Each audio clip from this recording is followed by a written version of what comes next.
like to call this meeting of the Palmdale Aerospace Academy to order. Roll call, please. David Luhan, Present. Alex McIsaac. Present. Justin Knowles. Present. Patrick Murphy, Present. Kathy Lopez. Dennis Trujillo. Present. We have one. Thank you. Everyone stand up for pledge of allegiance. I'll go ahead and lead it. Right hand over your heart. Ready, begin. I pledge allegiance to the flag of the United States of America and to the republic for which it stands, one nation, under God, indivisible, with liberty and justice for all. Board, we have about 9 non-public comments for agenda items, non-agenda items. We normally do 3 minutes, right? So we're okay with 3 minutes, 9, so like, because normally we set aside 27 minutes, I just want to make sure that everyone's okay. I'm sorry, 10, or, so you guys okay with that? Yeah. Everyone okay? Yeah. All right, Miss Ariana Alva.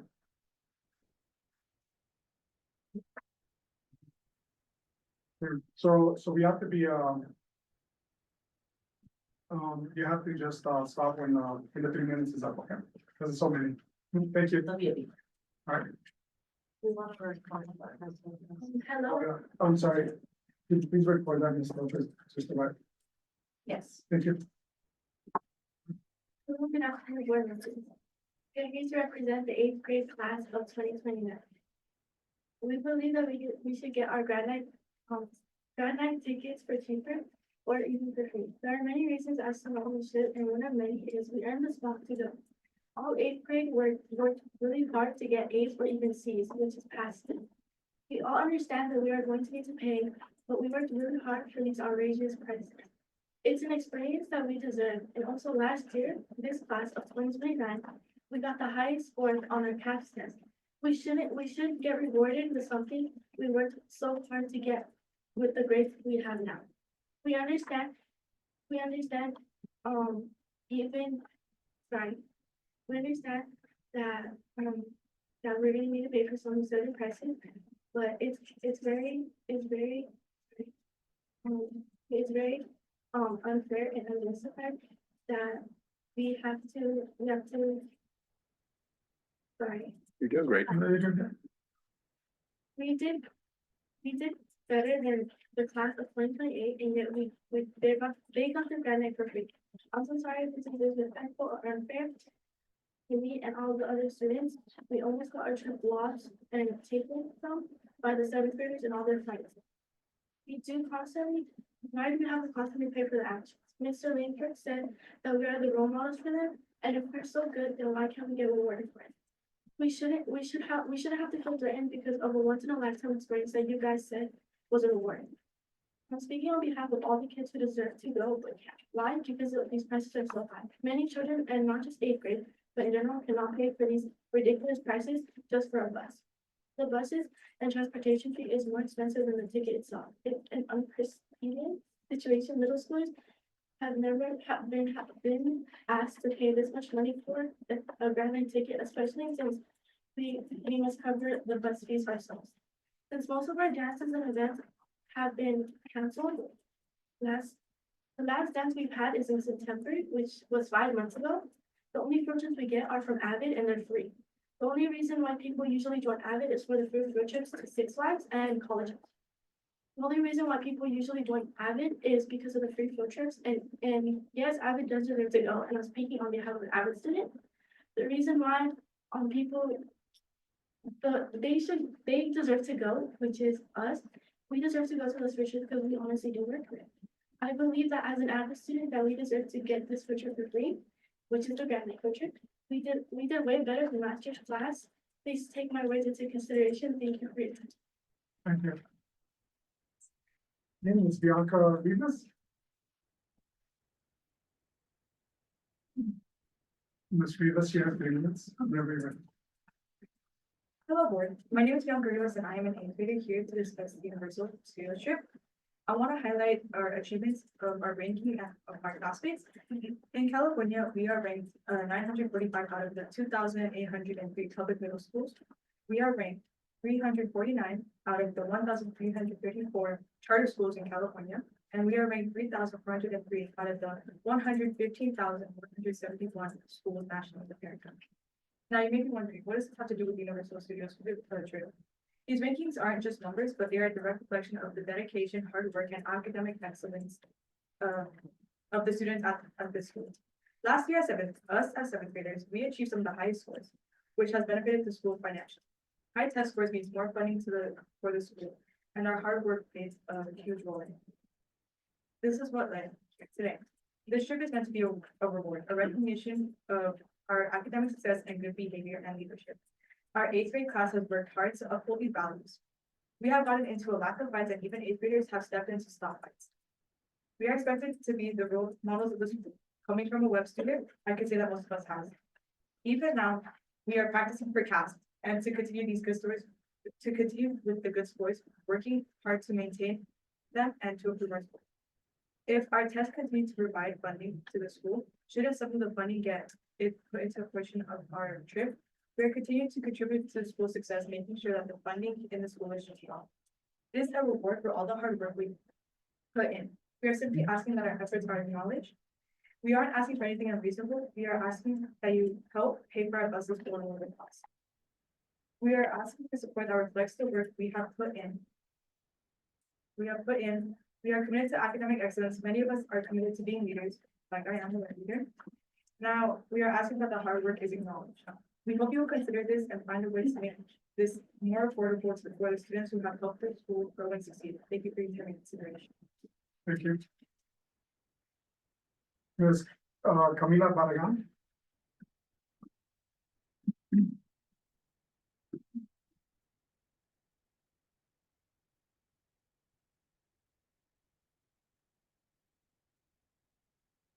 About 3 minutes to be ready. Good afternoon, members of the board. I'm here to talk about our eighth grade graduation trip. I would like to bring up some points on why the prices for our grad trip are not fair. A point is that the ASB middle schoolers have fundraised half or most of the money during the world's finest chocolate fundraiser. And I know this because the administration of ASB has told us in the past that we raised most of the money for this fundraiser. And how come we cannot use the money that we worked hard for our trip? Another point I would like to bring up is how our school is known to be a Title I school, which means that most students come from low-income families, which means that most of the families will not be able to afford their child's graduation trip. And these are the reasons why we believe that our grad trip should be cheaper. Thank you. Thank you. Ms. Elena Hernandez.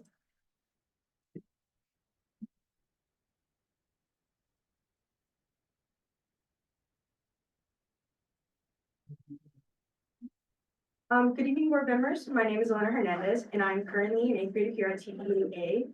I'm here to represent the eighth grade student body, and what has brought us here today is to discuss the topic of the upcoming Universal Studios trip for the eighth graders.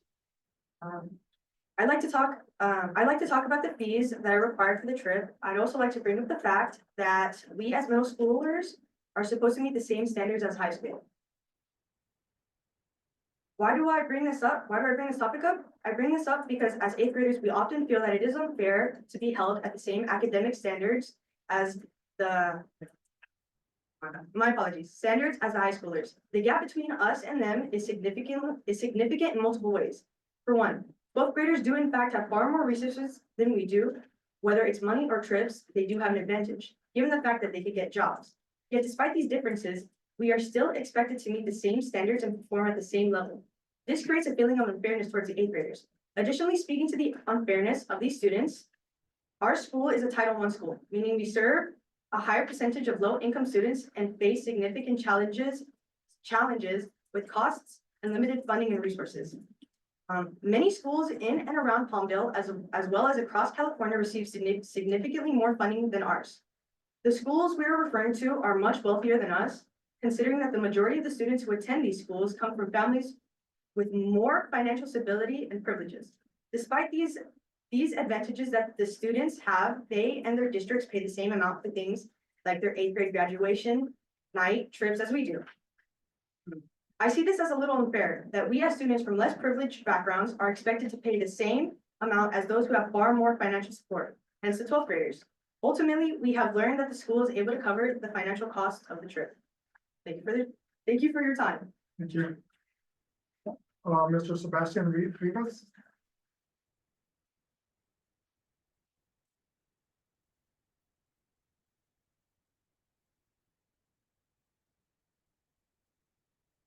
Rivas, whenever you're ready. Morning, good evening, members of the board. My name is Sebastian Rivas. I'm here to discuss the 8th grade field trip. I currently am an 8th grader. I'm here to show you how we deserve this field trip, how the busing costs are an issue. Show you how the cost of the ticket should be lowered. The most recent times we have used buses for a field trip was for Avid, which had a busing cost of $2,000 per bus and a total cost of $4,000, half as much as the 4 buses costing $4,000 and a total of $60,000 for this year. The only reason we were able to go on to the Six Flags field trip is because of the fundraisers and money gathered up by Avid students. Additionally, as some might know, the school is a charter school and is funded for being an aerospace/STEM school by large corporations and companies like Lockheed Martin and Northrop Grumman. Also, the schools have had many fundraisers for fast food chains and have raised savings to pay for the school field trip or out the busing costs. The savings should be put towards the tickets and busing costs, as this is a reward for 8th graders for good attendance, grades, and behavior. Also, this doesn't seem fair as much for the 8th graders that should be responsible for a late bus booking for the bus and pay extra for buses from a separate company. Additionally, the majority of the school are minorities or have immigrant parents or have come from low-income families. Many immigrants or minorities work in dangerous conditions such as factories or jobs that contain heavy physical labor, causing them to have to pay for their health care, which is also very bad in the US. Healthcare on average is $13,494 per person in 2022. In 2023, it was $14,570 per person. There is no room in a low-income family to be able to afford an extra $1,000 a year. All of these factors play in a role that families do not have that kind of money to be spent on a single ticket. Thank you for your time. Thank you. Ms. Ahmed.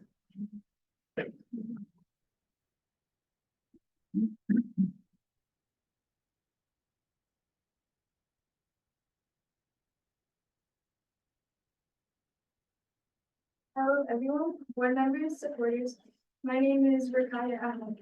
I am an 8th grade student here at TPAA, and I am here to further bring up the topic of immigrants and our school's funding for the 2024-2025 school year. 95.3% of our school students are minorities, with the majority of their parents being immigrants. 62% of Palmdale is made up of Hispanic or Latino people. According to the Public Policy Institute of California, immigrants in California with degrees wage gap is 8%, as opposed to people with high school diplomas or even less, which is 27%. These immigrants get paid much less than people with less degrees and knowledge than them. California's average funding per student is $24,764 in the 2024 to 2025 school year. This generates a school with 1,000 students, $24,764,000 within the whole school year. The funding per student in the Palmdale Aerospace Academy is $14,667, which is much lower than the state average. In the 2024 to 2025 school year, the Palmdale Aerospace Academy would be estimated to be funded at $49,528,000. The average funding for a high school is between $24,764,000 through $37,146,000. In conclusion, I hope you can all see how much this event means to us, how long some of these students have waited for, and how much we have strived to achieve this, whether it be our grades or our behavior. This isn't just a fun trip. This trip shows how our voices are heard, how our behavior is being rewarded, how everything we have worked for this year isn't going to waste and is actually being rewarded. I personally know so many individuals who have worked incredibly hard just for the promise to possibly be taken away because of things they can't control. Whether it be their parents are immigrants and get low salaries, or whether it be they just can't afford the tickets. I speak for all of us when I say we are not just eighth graders who want a fun event. We are people who are promised something that has influenced such a large majority of our lives. We are people too, and I hope you can see that. Ms. Violet Hendricks.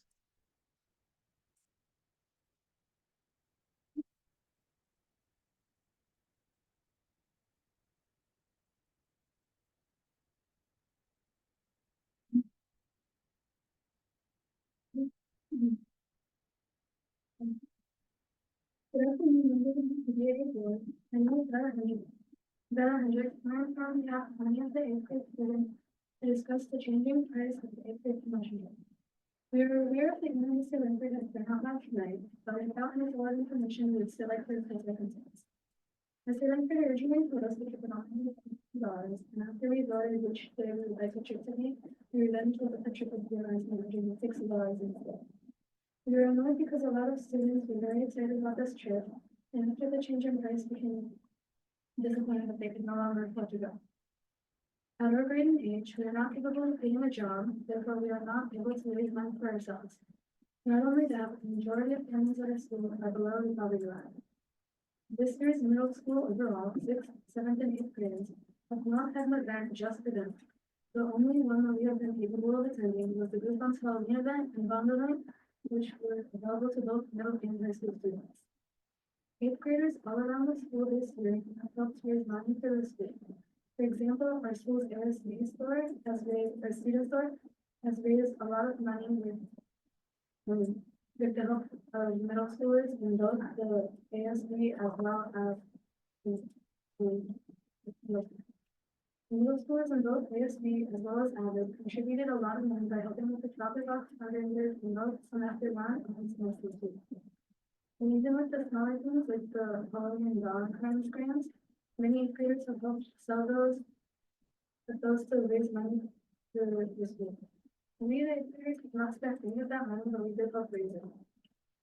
Also, the seniors prom costs $160 as well. The seniors and juniors are old enough and capable to get jobs and raise money for themselves holding them out.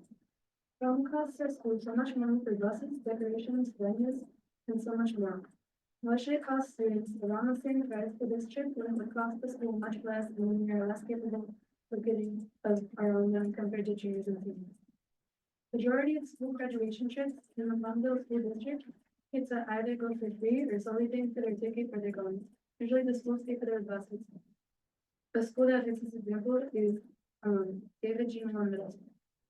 We ask that the board make up the difference in price and the students pay the initial price that we were told. Thank you for your time. Ms. Sasha Young.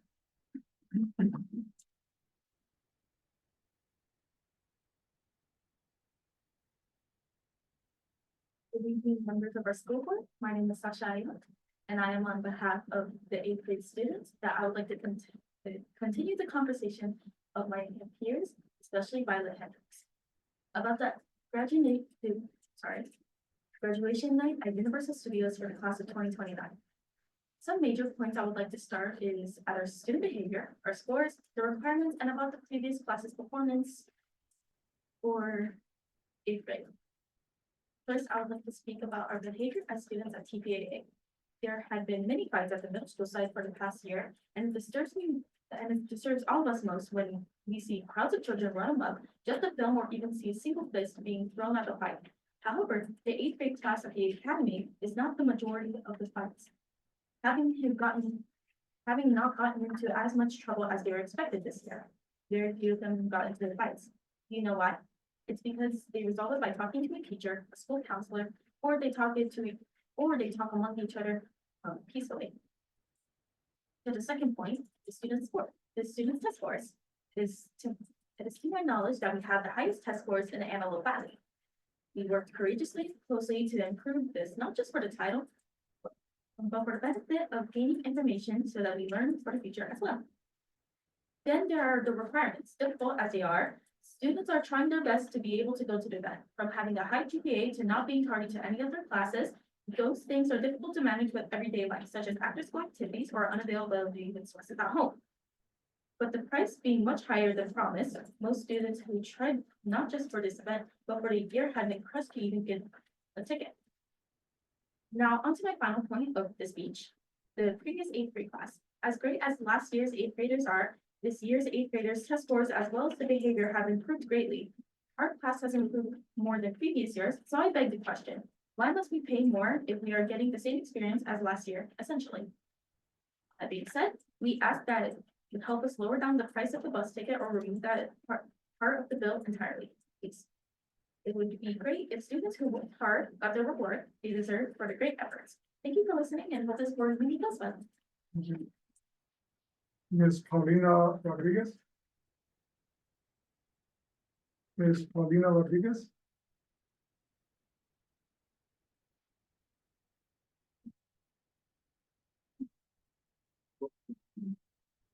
Let's go on to, Ms. Gonzalez. Gonzalez? They're gonna pick it up. We should see her in the overflow room. Yeah. Yeah. What's the name? Rodriguez and Gonzalez. Here they come.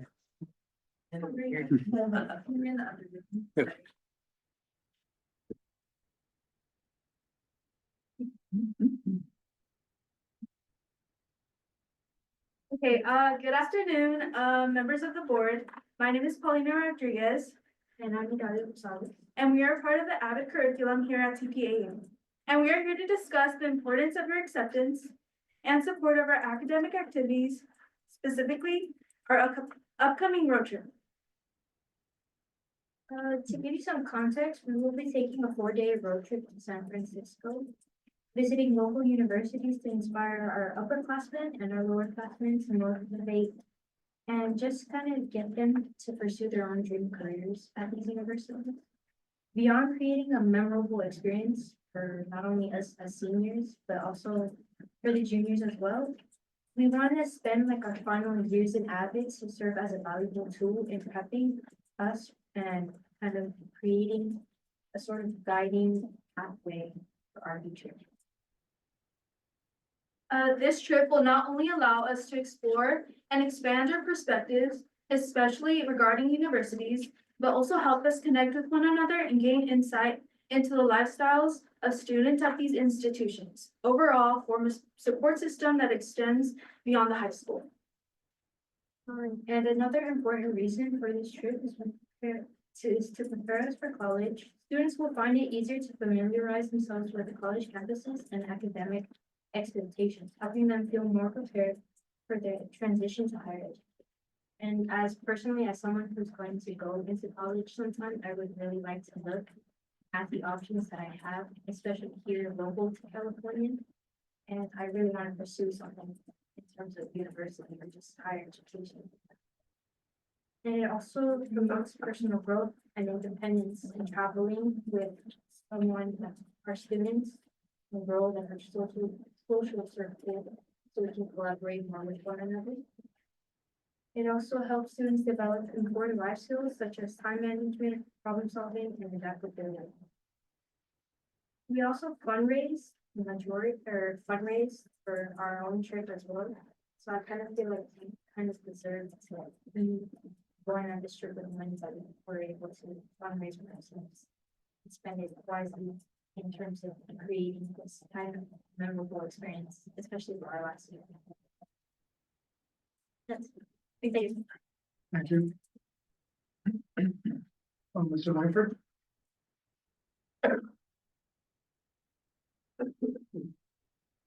Good evening, board. I do want to say I'm going to thank the students because we do want to hear their voices in terms of what their needs are. I do want to, well, actually, no one. So we are working to actually lower the cost for you. We have a plan in place. We're just trying to make sure that it does follow the guidelines, specifically PBIS, to make sure that everything's in line with that. I have a budget meeting scheduled this week, so we're trying to work through that to see what we can do to lower the cost. Our PTSO has offered to give us a donation, and then we're looking at other resources. So we are really making every effort to make this affordable for you, because we do want you to go. We want you to have the trip. Actually, the date has actually been scheduled. We've actually talked to the buses. The charter bus fees are high, but we are looking at what we can do. I can't speak to kind of how it was funded before. But we're just trying to make sure it is in line with kind of the policies that we have in place now. But I actually do think it will happen. I do think it will be affordable for the students.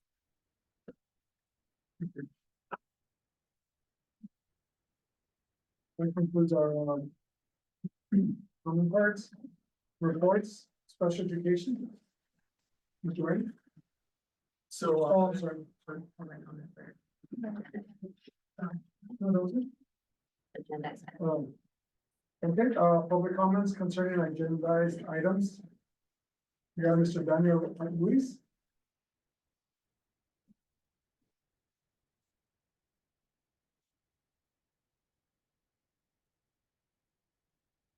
Three minutes whenever you're ready, sir. Hi, ladies and gentlemen of the board, thank you for giving me the opportunity to speak today. I'm here to discuss the decision not to renew my contract and to respectfully request reconsideration based on a few critical factors. Firstly, I joined the school a couple of weeks into the semester, stepping into a challenging situation where my students had lacked a consistent teacher in the previous year. This instability naturally led to classroom management challenges that any educator would find demanding. Despite these initial hurdles, I have been wholeheartedly committed to improving the learning environment and ensuring that each student receives the education that they deserve. In my recent formal observation, Mr. Schatz provided invaluable feedback on enhancing my classroom management. I have diligently applied these techniques and I'm already observing positive changes in my students' engagement and behavior. However, it has only been a few weeks since this observation, which I believe is not sufficient time to fully gauge the impact of these improvements. I am passionate about education and particularly aligned with the school's mission, especially its emphasis on STEM. As an English teacher who is actively learning coding, I bring a unique perspective to our interdisciplinary approach. My involvement in the robotics club underscores my commitment to not just my subject area, but the broader educational ethos of our school. Moreover, this weekend, I was set to attend the CAPE conference to further enhance my teaching skills and bring back new ideas and strategies that would benefit our students and our school community. I love this school and I have developed a great rapport with both the faculty and the students. I'm dedicated to adapting, growing, and contributing positively to our shared goals. I respectfully request that my progress and ongoing efforts be considered and that the decision regarding my contract be reevaluated. I am committed to this school and believe that with continued support and time, I can demonstrate the full extent of my contributions to our community. Thank you for considering my appeal. I'm eager to continue making a difference at our school, and I'm hopeful for the opportunity to do so. I also left the letter with Donna, a letter of approval from a aide who works in my class and also support renew.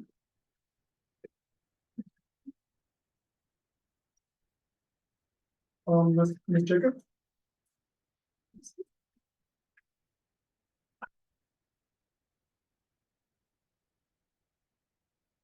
Hi, everyone. Good evening. My name is Amber Jacob. I'm the school psychologist up at secondary, it's middle school and high school. I'm speaking regarding the staffing situation about the recent non-renewal of our secondary school psychologist, Ivana Lopez. This action took many members of our special education team completely by surprise. And you as our board have heard concerns from our SPED department throughout the past few years. We were finally fully staffed, and as a psychologist department, that's been difficult, and it's a position that haven't been in for a number of years. A department that, with the assistance of Ms. Fawcett, was thankfully running more smoothly than it had under past leadership. The psychologist, Ms. Lopez, came back from maternity leave with extended medical leave, which she was not required to do. The first week she returned, she was made aware that she would not be renewed for the following school year, with no explanation or rationale. We are aware that since she was under the 3-year mark, that management did not need to give her that notice. However, upon review of the board meeting HR agenda, it shows that she is non-reelected, but also a vacant position for the school psychologist was listed. We request transparency with what is going on regarding this matter, because it's significantly impacting us as a whole and our students. It's in the opinion of many in the sped department that this is unfair and legally questionable treatment of somebody who works well with administrators, teachers, parents, related service providers, and students. The students love her. To our awareness, Ms. Lopez has never been reprimanded and her actions have never been called into question, as many of us can attest to how hard she works and how much she supports the students here at TPAA. She also was never given an opportunity for formal evaluation to improve any methods with feedback. It is well known that there is a national shortage of school psychologists. And as a board, you've seen the challenges with trying to staff special education positions, as well as costs the contracted psychs have faced. In our experience, the cost of contractors, as well as their varying degrees of competence, is generally not worth it. While Ms. Lopez was on maternity leave, there was a contracted virtual psychologist that was hired in addition to myself, because having one school psychologist as a secondary for middle school and high school is just not realistic. It's not feasible. So sorry. TPAA spent exorbitant amounts of money on this virtual psychologist who completed near to nothing to assist with evaluations. In the opinion of many of the sped department, it really seems like the non-renewal of Ms. Lopez was in retaliation. I encourage you as a board to look into this as a neutral party with the best interests of the sped department and TPAA students in mind, who have all been through so much in these last couple of years with all of the staff turnover. I encourage you not to speak just with the directors, but teachers and administrators as well, and related professional service providers who have worked with you on it. Thank you for your time.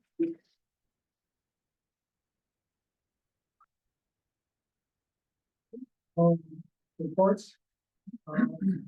Director of Special Education and Student Services. As you're well aware, when we're doing the core studies session this weekend, we actually posted for our lottery on Saturday morning. I would like to thank Ms. Pizzo. She did come in on Saturday to get that whole process started. We had 913 applications turned in, which is well over 100 more than we've had in the last year. So definitely positive that we set 273 students. One of the things that Ms. Pizzo did when she came was open up enrollment, so parents and families were able to immediately start enrolling their students. She had almost 38 started by the time she had left on Saturday morning, and she came in Monday morning to many of those completed. So just like to, offer my thanks and appreciation for just the work that she did, and just for the massive amount of work that goes into just getting the lottery going, posted, and taken care of, and for the next 4 weeks, which is one of the busiest times for our registrar throughout the course of the year. Thank you. Director of Education Services, Mr. Fox. Good evening. For the LCAT mid-year survey, which has closed now, we had a total of 59 staff, 29 parents, and 93 students to the survey. We use that information to help guide us this spring when we update our LCAT. Thank you. Director of Health Services, Ms. Lovett. Good evening. I don't have too much to report tonight. We're still continuing to finish our hearing and vision mandated screenings, television. We're almost finished with the elementary side, and then we've got the 8th grade and 10th grade on this side to continue. Just been busy with 504 plans, injuries, illnesses. It's coming around again. We got the flu and other stuff happening. It's been pretty busy. And all of our mandates so far with immunizations and our healthcare funds have been met with 100%. Thank you. Chief Business Official, Ms. Sarah's Group. Hi, I want to report on the UPP that was in the audit. The auditors have finished their analysis of the UPP. I do want to thank Ms. Pizzo because she worked diligently with the auditors to provide them all the information. We ended up looking at 552 applications, and of 552, there were only 27 that were listed as qualifying and being eligible for free reduced lunch out of the 552. So our liability that we will owe, or our income that we reduce, is down to $77,852. And if you remember, it was like 1.1 million in the audit. So very excited about that. The auditors have issued us the letter of concurrence. And Ms. Pizzo is working with the state to get uncertified and recertified. And once we have everything ready to go, then I'll be contacting Pasadena School District to send them our letter of concurrence and let them know that Ms. Pizzo has updated everything. And then you'll be hearing from me a couple times tonight, so let's do it. Thank you. All right, before us, I have the consent agenda. Do we have any discussions? I have a few items that I do have questions on, so I will follow the lead here as to how to do that, or you want me to say which one? Or you can go ahead and say which one. Okay, so B. G, I have questions on that one. H. I. And, that's for the consent item. And those that we have pretty much in front agenda, other than items B, G, H, I. You have a second? Second. All those in favor, say aye. Aye. All those opposed, say no. Any no? Any abstentions? Abstentions? No, all right, the consent agenda approved. Okay, mine, exactly.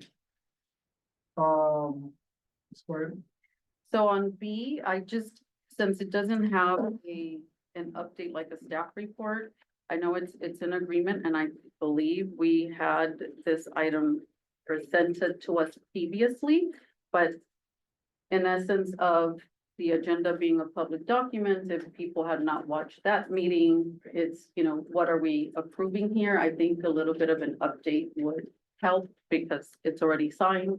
And so we want to make sure that there's clarity to the public and anyone else as to what we are approving. So this was what we approved to go forward with our board agenda items. We've added them, taking our policies, all the board policies, and putting that on the website for us onto Gambit so that we don't have to retype them all. So this is the service agreement to go with all of that.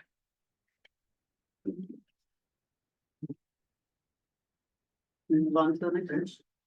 So the field, I'm sorry, G, G, okay, actually, I had a question on G. I know that there was, public comment on that one. And so my question on that one is.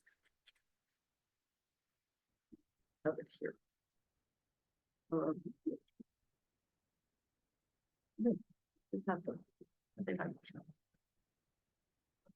I know that I had a question regarding the robotics competition. There's an amount on there, but and I'm just clarifying. The event is in Lancaster. But the cost that is listed on there is quite high. So I don't know if that has to do with the registration of the event, or am I reading this incorrectly? So it says it is in, I know there's one that is coming. so it's April and it is in Lancaster at East Side High is what's listed on here unless it's incorrect. But it does have 2 school vans and it has a cost of $9,600 paid by the academy, and then I don't know if I'm reading this incorrectly, and then cost by boosters is $3,000. It says conference cost is $84.60. So is that a combined amount? Is it? But it's local, so I'm just trying to find out, is that correct? I mean, I know No, they do cost, understand because I've what been you're to that. saying, and, they do have the regional competition, I do not know. It's in Lancaster, but I do know they have one that's coming up that they're going to, That's in March. and that's in March, okay. Yeah, this one says April 3rd to the 5th, Robotics Regional East Side High. It's a local one. It says 2 school vans, 47 students, 8 chaperones. Cost paid by boosters, $3,000. Cost paid by Academy, $96.93. So that's I'm assuming a total of $13,000. And then it says transportation, $333. Conference cost $84.60, and then substitute cost $900. It does Is that- cost $6,000 to register typically, so that might be included. Right, That's what I was I'm just gonna asking. ask, I would assume the registration, that 8,460 should be part of the registration. The 3,000 registration. Well, That's yeah, second. so keeping it as a net number two, I don't know what order they're registered in. I guess Combined 9,000. You guys have most 15, right? No, it's one team, they're going to two events. The first event costs 6,000, the second event costs 3,000. I don't know how that book happens, but it's $9,000 in registration fees for the two competitions. They fall the same. No, there's the one in Ventura in March, and there's the one that's local in April. Well, it says the cost by the academy is 9,693 and the cost by the boosters 3,000. So that would be $12,000. So if you're saying it's $3,000 or $9,000 off the top for registration and then you pay for the van and substitute costs. But it's also a local event, so there wouldn't be overnight stays or anything like that. So I think maybe a little bit of clarification on that item, just, you know, to ensure that that's broken down, well, and then, I know that there was public comment on this item, but I had questions on the two Avid ones. So one says 4 school bands, so I'm assuming that's the ones that they're going out of town for multiple days. And the cost is the 6443, but then it says, is that the combination of the transportation for 2,480 and then the conference cost of 4,439? And that's what totals the 443? Yes. Okay, and so we are asking the students to pay how much each? They don't pay anything. They don't pay anything of that? This is just the academy. Okay, okay, and They're then, just- You're hoping you. okay, and then the one for Northridge, that they're going to Northridge, but for that one, we're using a bus. Is there a reason why we wouldn't use the vans? I'm just asking the question. Is it because there's 48 students students going instead of 15. and that's why we're not using the vans? Okay, Can I go back to the robotics regional? Yeah. It's under my signing right, so if the board's okay, we'll bring it back as a ratification, so we can go ahead with paying with it if it is as. Noted that these are costs, well, are these the because actual otherwise costs? sometimes they can't get into a competition. No. Okay. Yeah, I know, And I don't want them to have to. but are these the costs? I guess. We will verify that, and then I'll report back to the board what we would be ratifying, but I Okay. won't be able to say, yes, they can go, so, and with my approval, so that they can pay for it. That works. Yes, Yeah, because okay. they need to register. I was just trying to verify, Yeah, we'll check all that. okay. On the, We're not on the board. for item H, which is Go Guardian. There's also no staff report with this one, so, can we get a little update on what this is? Yeah, so Go Guardian is an app software used by teachers. It's to help monitor students in their class. So pretty much anything a student's doing, the teacher knows what they're doing through their computer. They could send messages to that student. They could pause their screen if they need to. It's just so that, you know, they know that students aren't just playing games while they're in class with them. Okay, so monitoring mechanisms. Is this a renewal from last year? Could we have this last So year? anything on consent is typically something we've already brought before, or it's an ongoing, every year we pay for it. And so we don't have a memo with it because it's redundant, because we've already done the presentation, and everything. So that's why. Right, but I guess for me, if I look at it, we tend to review a lot of things, right? That find specifically the financial ones and meetings past, so it's, and so much, the school is technology based, and we do end up approving a lot of different subscriptions and all that, and I think it's important because the meetings are technically for the public as well, to have a little bit of information as to what we're approving. And so that's why I was asking, and this covers all teachers on both campuses? Yes. Okay, thank you.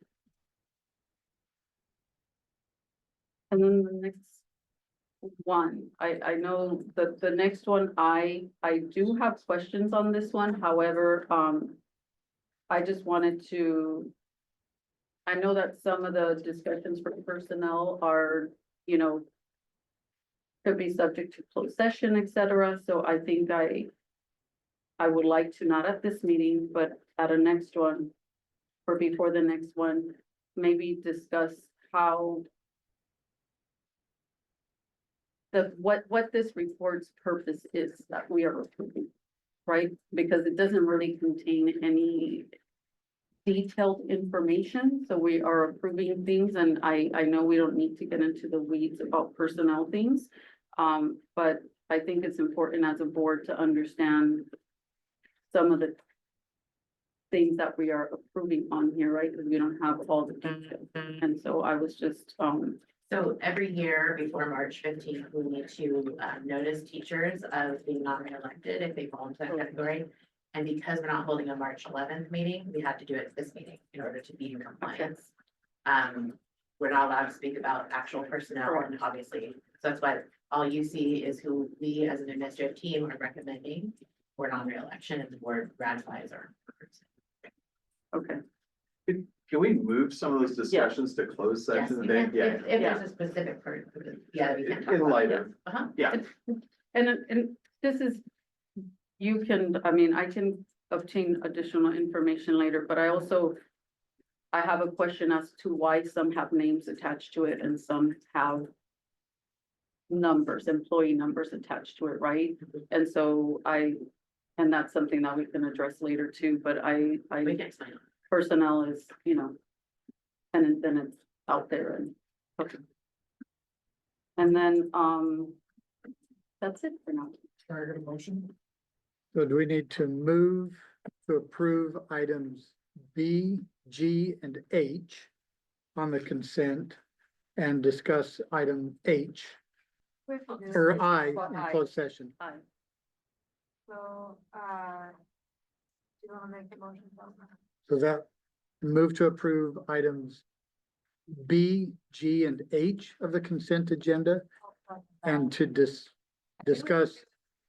Okay, Please second that. Yeah. All right, all those in favor say aye. right? All those opposed say no. Motion adopted. I move that we further discuss item I in closed session. All those in favor say aye. Aye. All those opposed say no. Motion adopted. All right, informational presentation for LCAP progress. Mr. Schatz and Mr. Azul.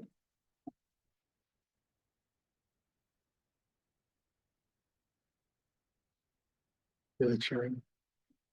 All right, good evening, everyone. It is time for our annual mid-year LCAP review.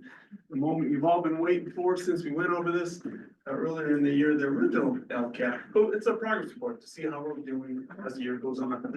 And as you remember that we have 3 goals in our LCAP, and all 3 goals are tied into how we can get our students to be learning and supporting all students. So our actions in our LCAP. Goal 1, as you know, has a whole bunch of actions. I'm not gonna go over all these goals or all these actions to save you some time, but at the end of each goal, if you have questions on something that I did not go over, please let me know. And you're gonna see the first one, the highly qualified and appropriately assigned staff, we are in progress. Can you scoot that little picture off so they can see what that 3rd column is, please? Thank you. You can see that the staff is in progress. We are probably never going to be in the completed section of the staff because at some point or another, somebody retires, somebody gets married and moves to another state. We are always on the look for highly qualified staff. Also, some other ones in progress here. You can see students with disabilities, students that we service our English learners. And if I can use Ms. Lovick as my example, if she is one of those students, we're not gonna go and help Ms. Lovick today and say, I helped you, I'm done. We're completed. We're always every day gonna be working with those students, so that will never be completed. It'll always be in the in progress section, as long as also with teaching the science, technology, engineering, math, and supplementary materials. We're gonna stay within our budget, but if a teacher needs something, some materials to teach their lesson, we're gonna do everything we can to make sure that we got that. So that's gonna be always in progress too. Another one that's in progress is providing instructional coaches at the elementary and the middle school. We have an elementary instructional coach. She also goes up and works with the 6th grade teachers. She's doing a fantastic job. I have good news to share that we have offered the position to a middle school coach. Unfortunately, she is so good that her other school will not let her out of her contract, so we have to wait until next school year to get her. The good news is, she's good, because if she wasn't, they'd say, sure, take her tomorrow. So we have to be patient on that one, but she's coming, and that'll be a nice addition for our help with our middle school. Any questions on goal one, on those actions? And then on goal two, our progress is by tutoring services. We are in the process of revamping our tutoring services. We have done a few years, we've spent a lot of money with our tutoring, and we're trying to see if there's a better way to get better results for that process. So it is in the progress, because we are in the process of trying to come up with something better than what we have been doing. I can tell you that our ELD coordinator and some of the ELD staff every Tuesday and Thursday stay after school, and they have a homework club to help those students in their homework club. And intervention support for elementary and middle schools, we have a math intervention teacher in the elementary school, and we have for the middle school and the elementary school, we have an ELD intervention teachers. Those are new for this school year. So we're excited at the progress that they're making there, and implement the link in the web crew. That's new this year. If you haven't seen them, those kids are doing great. And they got wear their shirts proud when they do their activities on there. And so we're happy to say that we've started that too. And that's in progress. Any questions on goal two? Sure. When we say in progress, is that, because I know we already said that it's a continued effort, right? So when I saw this originally, I said in progress is that we are trying to, right, get to that. So maybe, I don't know if this needs to be formatted like this, but I don't know if there should be a column that says, continued, like it's ongoing thing. So that's And progress to me feels that we haven't, that we're not at a point where we've gotten to implementing something, like we're still working on figuring it out. And so, and I know that's me, but I don't know if anybody that, that looks at this report that doesn't have this information, they looked at it as, well, there's a lot of need of completing of things. Right, and I understand that. Thank you. I was just gonna add, the LCAP is specific in the language we have to use when we report to a board. Okay. And the one thing, and one thing I would say is, it's not here. Okay. And anything else means we're moving on now. Any other questions on goal two? Okay, so the goal three, support the increase in parent involvement. We just finished our PK program for our parents, and it was I don't know, some of you probably have heard about that. We had a great turnout, and the parents left fantastic feedback. And that just finished on this last week, I believe, week or two, last week on there. But we had it in here live, and the room was full. And then we also offered an online version in the evenings too. So it was a great turnout. The parents that were on that one. Any questions on goal three? Okay, then we can go on to our metrics. These are our CAS scores. All students, ELA, reading. Last school year, in April, May, we had 42% was of progress.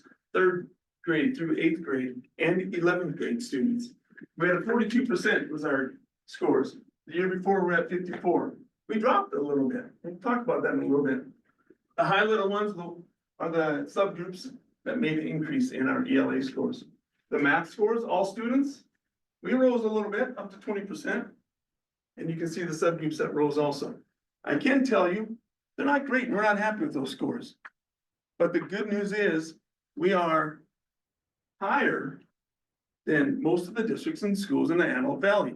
In a little bit, I'm gonna show you the state comparison, so you can see how we compare with the state. We're gonna make sure that we are comparing apples with apples on that. Our California dashboard, this is published for the whole world to see. We want to get to the blue, the highest performance, very high, medium down to red for the very low. And our English language arts scores for last year, we were in the orange category. The state English language arts was also in the orange category. So we're low. We're very close to where the state was on that one. Our mathematics scores, same thing. We're in the orange. The state was also in the orange. It's not great. We're not happy with that. We're gonna keep working hard on getting our scores up a little bit higher and supporting our students and our teachers. But what I can tell you that we're excited about, and it's on the dashboard, is our college and our career. All students is in the blue category. Our students are prepared, 92% of our students that leave here, when, after they graduate, are prepared for the college and career. That's an increase this last year, almost 30%. And if you compare that with the state, less than half of the state graduates are prepared. When I presented this to the DLAC a couple of weeks ago, one of the moms in the DLAC raised her hand and said, Mr. Schatz, that's right. I said, thank you. And she said, my son is in college. My son is taking a math class. And all the kids around my son are struggling. And my son says, I've got this, Mom. I'm prepared. So she said, that's true that the kids leave here prepared. And here's your proof. When we compare ourselves with the state, our graduation rate, 98.5% graduated in the blue. Look at the state's graduation rate. That's impressive. And then we get to our English learner progress. Our EL students are in the orange. The state's EL learners are in the orange also. The good news is our progress, making progress, is higher than the kids in the state average on that. Any questions on the dashboard? On the graduation rate, is that just that year's seniors? Or was that 5%? So the previous year, like 93% graduated. Correct. Ish. With the diploma. What is college career cover? That's a great question. Such a great question. I'm gonna pass that on to Ms. Lynch. What does college and career cover, Ms. Lynch? College and career readiness. Yeah. I guess the A to G completion rate and that they're ready to move on to a four-year college or a two-year college and be able to be successful. So it's aside from the graduation rate that we prepared them enough to be able to be successful there. It's not their scores here. So they look at multiple different scores for that. What do we do to be able to increase that much in 1 year? That's great. That's a new question. Thank you. And I guess with that, I'm asking the question because the previous slide showed that there was, which I don't know if you can go back to the previous slide. It showed that in English arts, we are below standard.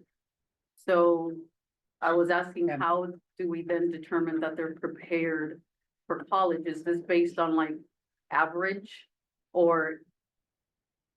Right? Because I don't know if I'm interpreting this correctly, or understanding it, but I'm like, okay, in certain areas we're below standard, but they are. The preparedness is high, so how does that balance In a out? little bit, I'll show you where we have our classes that for the AP or stuff. All that stuff is gonna get into like our federal addendum, and we piece all that together and we throw that in too. But some of that goes in there too. Our kids did a great job with their AP assessments this year from the end of last year. So not all students are in AP, Right. correct? So then, is that college preparedness focusing more on those students that have, they're the ones driving that college preparedness percentage up? I would say I don't know all the pieces that make that puzzle. I can do a little research on that and let you know more of those pieces, but I know that has some of the flavor that's added in it. I like adding to that, it'd be nice to see the breakdown. I know there's a lot of categories for that. And like where did we really grow to do that? Because we've always been like that 60, 70. So that'd be to not lose that. And then I could guess, because I was looking at the list, I missed the college career technical CTE. We did add that, so I bet that's part of it, because we added that last year. It might have been, yeah. Yeah, and our AP placement exam. Did you want to add something, Mr. Langford? I was just gonna say that, you know, when you go back to the, when you're looking at English language arts and mathematics, you're actually looking at third grade to eighth grade now. You know, that's most of where that data is captured from, when you're looking at CAS. Because only one grade, I believe it's 11th grade, actually takes CAS there. Okay. And typically, I will say, now math, you can kind of see our math scores, but typically with English language arts, they've actually done pretty well here. That's usually higher. You know, by the time they get to be juniors in high school, they've kind of pulled it, you know, kind of pulled it together, but most of the scores where we're still working on, it actually comes from third through eighth grade. So when you see, I guess, the orange there, that's what you're looking at mainly, you know, because it's only one grade. That does that. And then science, I think it's also one grade. Here, they were doing 12th grade, but I think this year is just 11th grade this year. Okay, because that was gonna be my next question. I was gonna say, is this high school? Is this middle school? What are we including here in students? I just find it interesting that, you know, we can say, yes, they're college prepared, but there's a difference between college prepared and prepared to be in college and get through if they're, you know, academically, right? So that's why I'm asking. And so these tests is third through eighth grade, all Okay, students, and then just 11th grade. Okay. I can tell you that our high school counselors and middle school counselors do a fantastic job getting kids together. And a big bingo during the classrooms too. Okay. Things in the class. All right, any other questions on the dashboard? Okay, we do other assessments. We do our start reading, start math, and early literacy. We actually take it 4 times throughout the year. And we just finished that a couple of weeks ago, and at one point, we'll get our principals to come up and share their start data with you. Now that we've done better. Other majors, my last page on here. So the reclassification rate a year ago, or last year, oops. Year before that, we were at 14%. Our progress so far of reclassifying our EL students is at 7%. That's where we want to be. We're halfway through the year. We want about half the amount of kids reclassified already. And I can already tell you that number is already up to 9% because they've just reclassified a couple more students on there. So we are right where we want to be for the reclassification rate, getting about half the amount of students that we normally get. And that is actually where we were last year at this time. For the fully credentialed teachers, we went from 57% the year before, that we are currently at 80% fully credentialed teachers, which is another reason why we'd like to have those instructional coaches to help work with our teachers and give them their support. Our suspension rate has dropped, our expulsion rate has dropped, and due in large part to our school principals and administrators and the front office staff, and the teachers encouraging students to show up. Our attendance rate has increased already up to 95% as of December. what is reclassification rate? So if a student is in ELD, English Language Development, and they have to do so many things in order to get out. There's listening, speaking, reading, and writing. That at the end, there's a test that they have to take. And if they do well on the test and they show their growth, then they can get out. But they don't just get out, they have to go into a 2-year holding pattern. And we keep offering that support to make sure before they officially finally reclassify out of there. And then they don't have, once they're in high school, if you can take an elective class. If you're an ELD student, that is your elective class. If you reclassify, now you don't have to take that. You can take one of the other elective classes that other students can have. Any other questions on the other metrics? All right, that's all I have for you. Thank you. So another requirement when you present your interim LCAP update, it's your expenditures. So before I start with the expenditures for each school, I just want to let you know that I'm going to be presenting tonight the non-personnel expenses. We do have the personnel expenses. We are spending on personnel. The challenge is when the original LCAP was developed, my predecessor intertwined all the salaries within all the other salaries. So I'm slowly unwinding, pulling them out, because I want to make sure when we present numbers, especially at year end, we have the correct numbers. So when we get to the first slide, this is goal 1. And basically it's broken out by action. And you can see this is the LCAP budget. We have a couple budgets, right? We have the LCAP budget, which is what was presented to the state. But as we go through the year and we realize maybe we're not going to spend that, or maybe a priority or a program has changed, we'll adjust it within our own budget, which you'll see at second enter. But we want to compare it to the LCAP budget because this is the way we presented to the state. So you can see what we have spent to date on each action. And if you have questions, I can answer them. If not, I'll just go on to goal 2. So Do we typically expect to be that far underspent in a lot of them, or do we have? I can tell you on number 7, when we did first enter, we reduced this budget by 500,000. And so in our budget, it's reduced. On some of these are only expenses, these are not encumbrances, so if we have contracts, because a lot of these are contractual, we will have, them in the encumbrances, so maybe we haven't paid them yet. On some of them, like new teacher support is, if we're not going to spend it, we don't want to spend it, or so we're not gonna use it, because we can move the budget somewhere else. For like item 4 right there, for students with disabilities.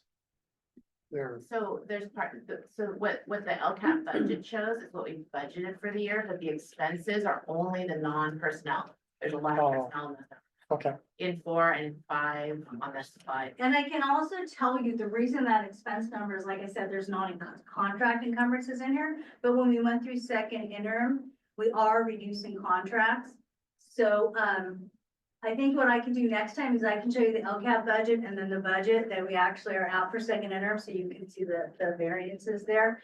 And the other thing is, I am, after we present second interim tonight, meeting with all of the different departments and all the managers who spend the budget to make sure they're aware of how much budget they have left to spend and how to spend it with the LCAP. Goal 2, again, it's the same thing, tutoring services. When they originally built the LCAP, they built it with tutoring services, and as you heard tonight from Mr. Schatz, that we're not currently doing an outside tutoring service. Support for AP, this is a timing, right? Because AP exams are not until the end of the year, so that's a timing issue. And that was the other thing on the other goal also, some of them are timing issues. Maybe like field trips don't happen until the spring. And stuff, or like graduation and expenses happen towards the spring. And goal 3, again, we can go through here.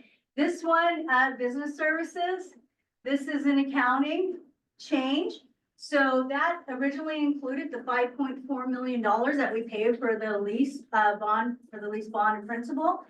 And it is now moved to a restricted resource. So it's not here. And so what I'm going to do is when this gets changed, you'll see the difference. So really you're spending the money down, but it's just moved, the budget to somewhere else at $5.4 million. So that does stand out. So those are the 3, goals with their actions, non-personnel expenses. Any other questions? On 4, it shows that the budget is 60, but expenses were 87. Yeah, so here's a thing that we're finding, or I'm finding with the budget, is that we have budget dollars, but I'm not 100% sure they're in the right place. So for educational services, is this really the right budget? And this is kind of the things that I'm unwinding and going through. So whoever originally did the budget, because we don't know how they developed the budget, where did that number come from? Is this really what it costs for ed services? Or is this what it costs for ed services? So you may see like $250,000 somewhere else in the budget. Well, maybe that's too high and I need to move it over here. So when we get to second interim and when I present the budget next year with the LCAP, there will be a lot more process to really make sure we have the right dollar amount in there. What is academy events? What does that cover? This is like graduation, the big graduation, events like that. So those are more timing towards the end of the year. It doesn't include other items such as grad night and all that. Questions? Yeah, promotions, graduation, open house, Oh, facility, we have the rental same furniture, document, yeah. equipment. Is there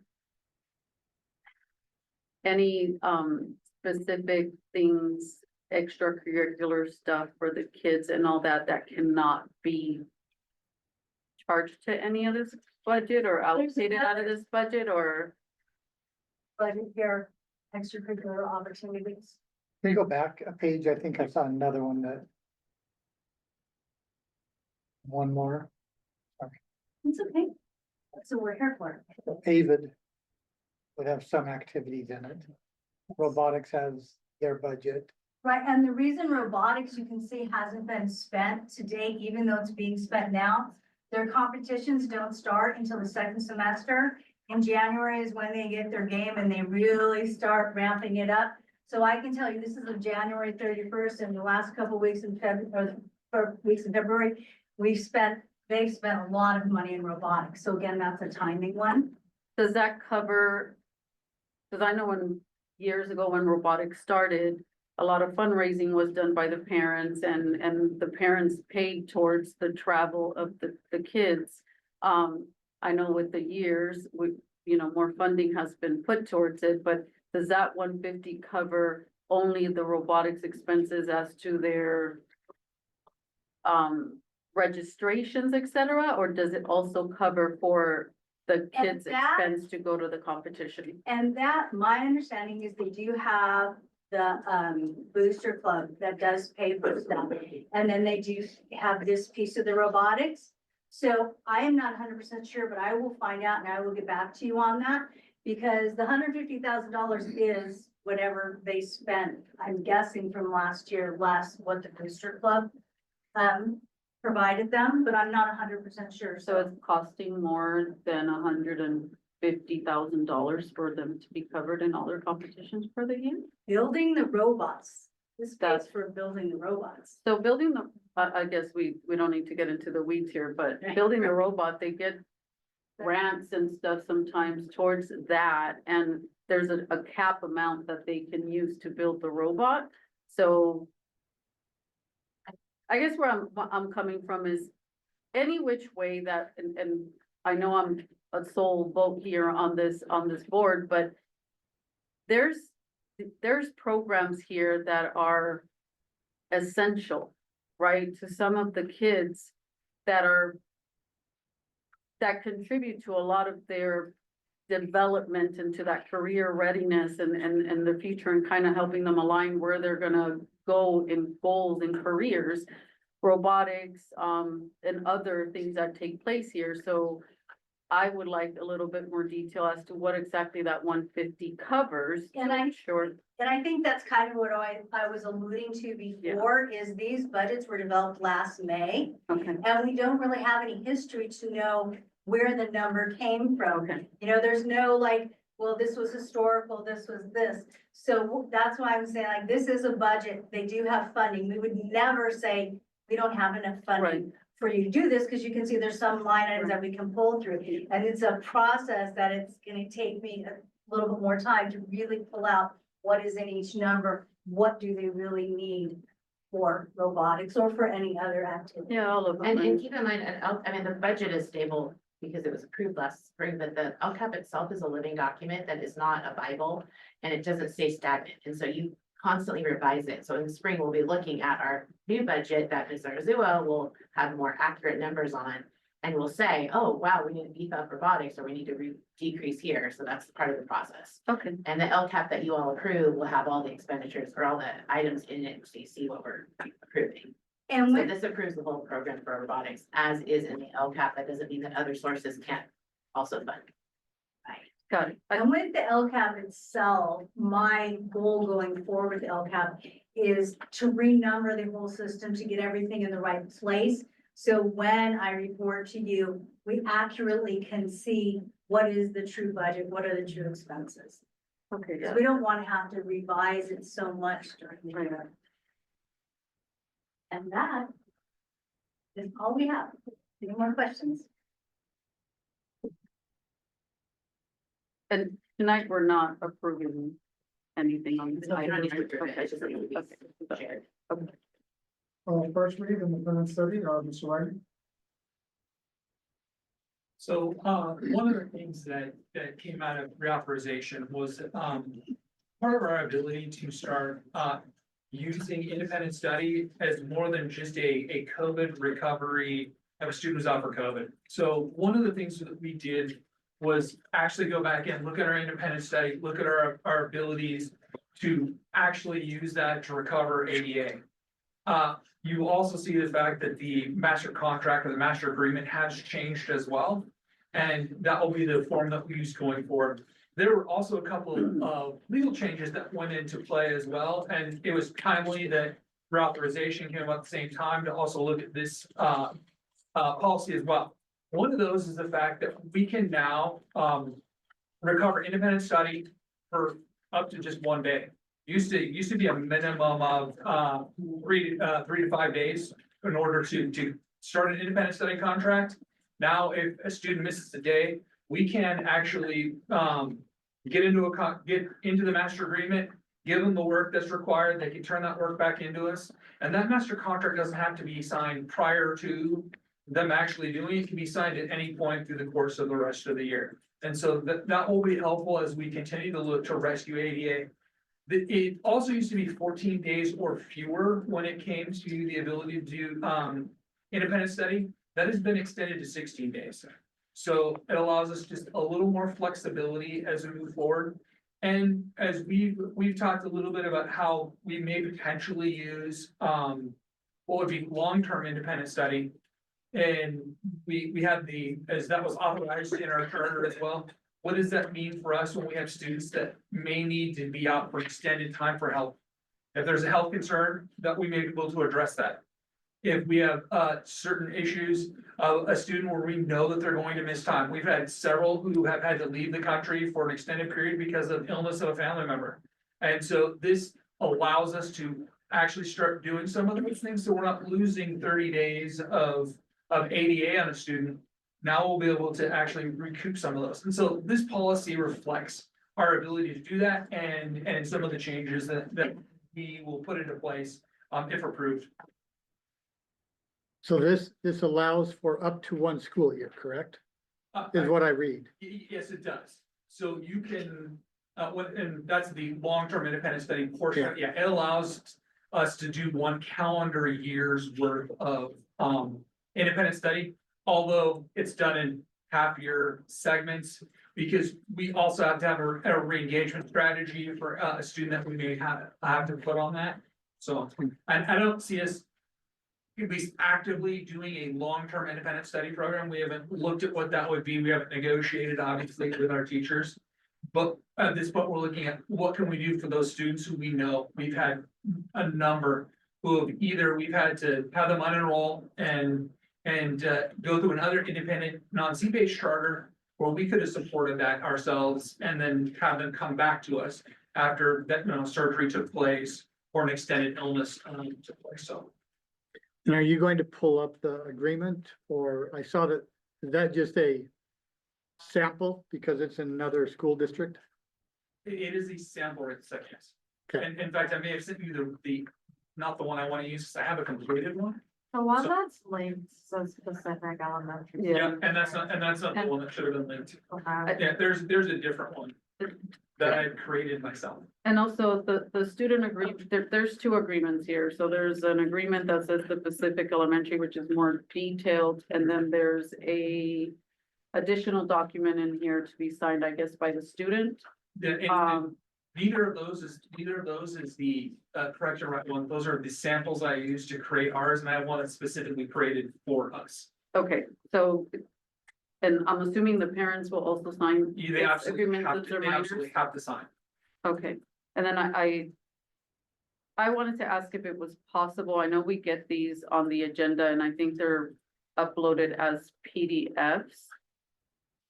I do have comments on some of this, but, is it possible to get it in a Word format so I could do electronic versus written to scan back to you? Cause I know we get the first reading so we can provide comments, and I have had comments on other ones, but I do this at work every day of reviewing staff reports and all that, so sometimes I don't have time to sit and go through it, but I can provide them electronically if I'm able to get the document in Word. I create them both ways. Okay. And so, yes, I usually save it as PDF because it goes in better when we put it into Google. Okay, so it's a better format. Yes, and then so what'll happen is it will turn into a doc. So the formatting may be weird when you see it going from Word to doc. So that would be the only thing that I would say is that when you look at it, don't look so much the formatting as much as the wording, because the formatting is going to change based on that translation from Word to docs. And I haven't submitted other ones that we've received because I don't want to delay, Oh, yeah, cause delay on your end, but if we can get it in Word, that would be great. Yeah. Are you talking about like for tracking changes? Yes, it's Because easier we than have to be writing. careful with the board, you can't all comment on the same document. No, I'm not asking it for it to Oh, be, okay. if you Just can for send you. it to me individually, Okay. I can, I mean, I don't know if anybody else wants it, but I know you've in the past, when I've asked why we get a first and second reading is so that we can provide input, but I feel it, you know, having to handwrite it sometimes, I don't want to delay waiting on me to provide stuff, but in electronic, I can, you know, submit. Going forward, we're doing a first read and then a second and a vote on the same night. It's not required of a third read. Right, Just so, so just so you know, going forward. Yeah. If you want to give. Yeah. But the first read is fine. no, I know effort is being put into this, and I know that you're asking for our input too, and we may not be providing it, so. Like I said, I'm your emissary. I create it as far as putting it into place, but it's ultimately your policy. Right. It's the board's policy, so my thing is to do the instruction of the board itself. When I review them, I am looking at the most current changes in ed code and making sure those are up to date and that you have an opportunity to review those. And then to provide any feedback where you sit there and go, maybe this, and we do have a little bit of play because being a charter school, we get to have a few more decisions to make than say a regular public district school. So that's why that opportunity is for you guys to be able to do that and provide that feedback. Any more questions? Thank you, Mr. First read on immigration enforcement / deportation. Mr. Wagner. So, obviously, this has been a very, significant topic over the last, month and a half, 2 months.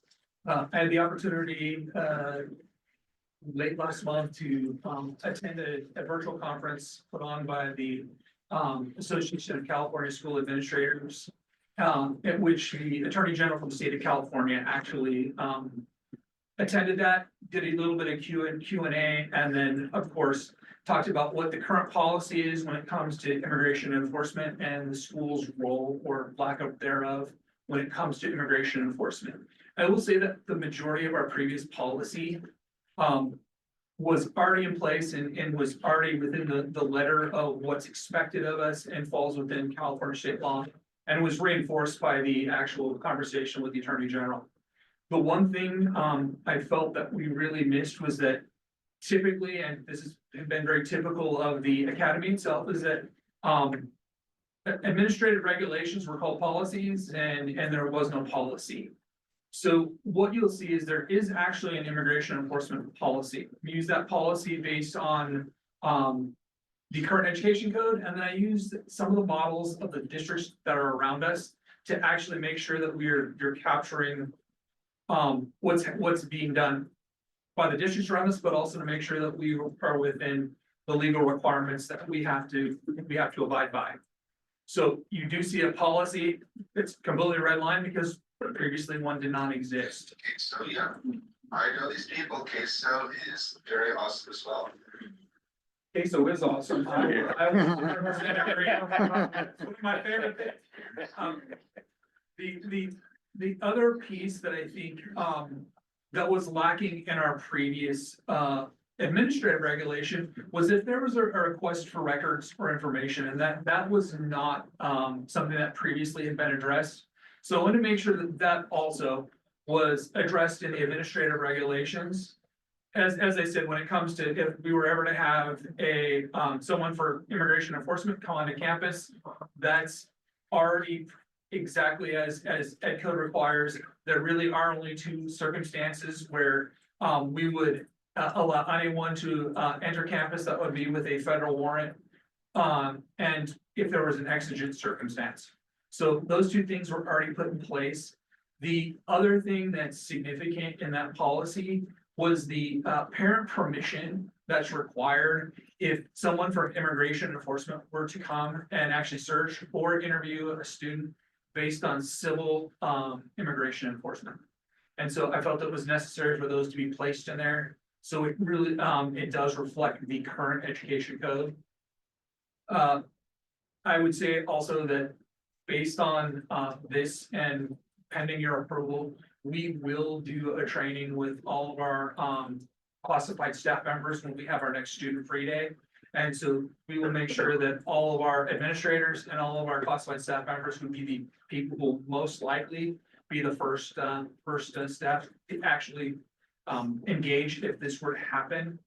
That they know exactly what they're supposed to do in each of these circumstances and what their responses are.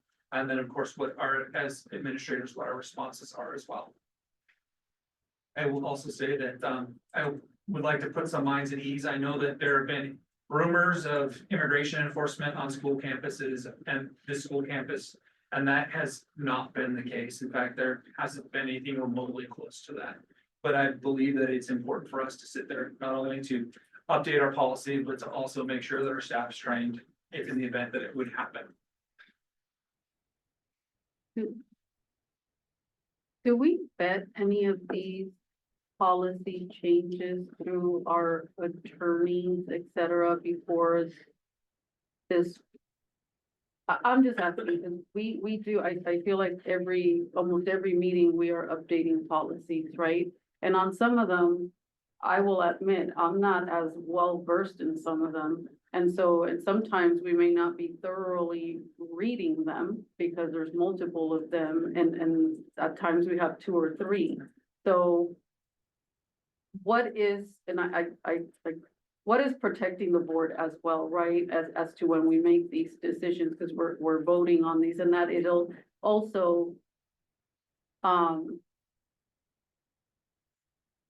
if anyone comes and challenges any of these policies, because we're going by what is, being updated, and I'm not undermining or saying that you're not providing us with the information. I just feel sometimes like we're reviewing and approving a lot of these, and so how are these?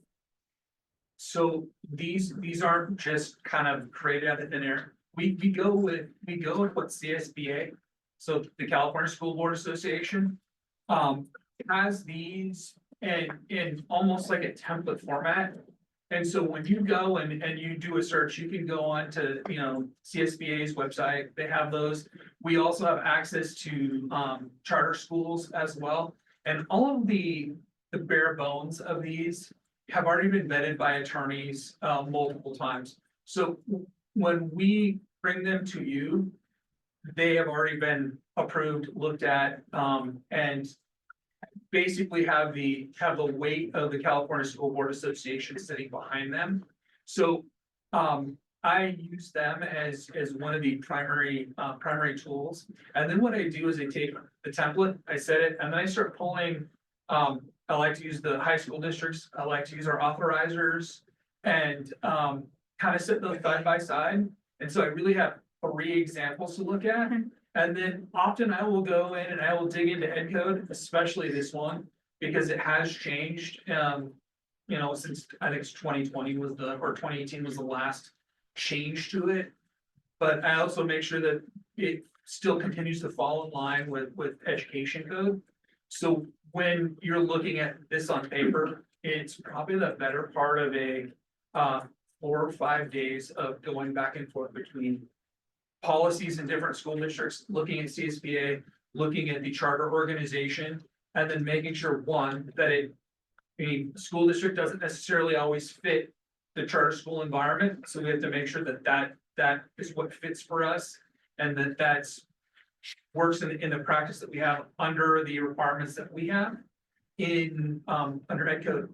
But also sometimes I sit there and go, I think ed code, even though we have some right to sit there and pick and choose based on some of those things, I think ed code's important when it comes to certain requirements. I think following ed code in this situation is the best course of action. One, it allows the academy to not be involved in the politicization of this, which was the recommendation of both AXA and CSBA and the Attorney General as well. And it keeps us really, so we can just look at what ed code tells us and we follow it to the letter of what's expected. Thank you. Yes. I have a question on page 1 of the AR. I think it said resources data collected by the academy shall not be used directly or by others to file list or registry on immigration status. Do we have data that could be used in that way or that would inform information? No, but So there's California Education Code. So if you're a student visiting on a particular type of visa, and you were to be told that, you would not be able to, they would not be allowed to attend school in the United States. So there have been instances in other schools, never here. It's not a question we ask, it's not a piece of data that we do ask, we don't create a registry of those sorts of things. But if you were to ever receive information of that, you would either use it to do whatever work you have to do with it, and then it becomes destroyed. There's a process by which, and it's mapped out in the administrative regulation, but I would say it's not a question that we sit there and it's not asked in our enrollment, and it's not something that we see or look for. Okay, Yeah. concerned about having it. But I think that's where I think sometimes there's a few words that can help, have the statement not sound like that is what is being done, right? In maybe in an instance, or, you know, there's certain words that we can include in there that doesn't give the interpretation of the academy is collecting this information. I think that's where Mr. Brophy, if I'm understanding, because when I read it, I also was wondering, do we collect that information because of how it's stated in here?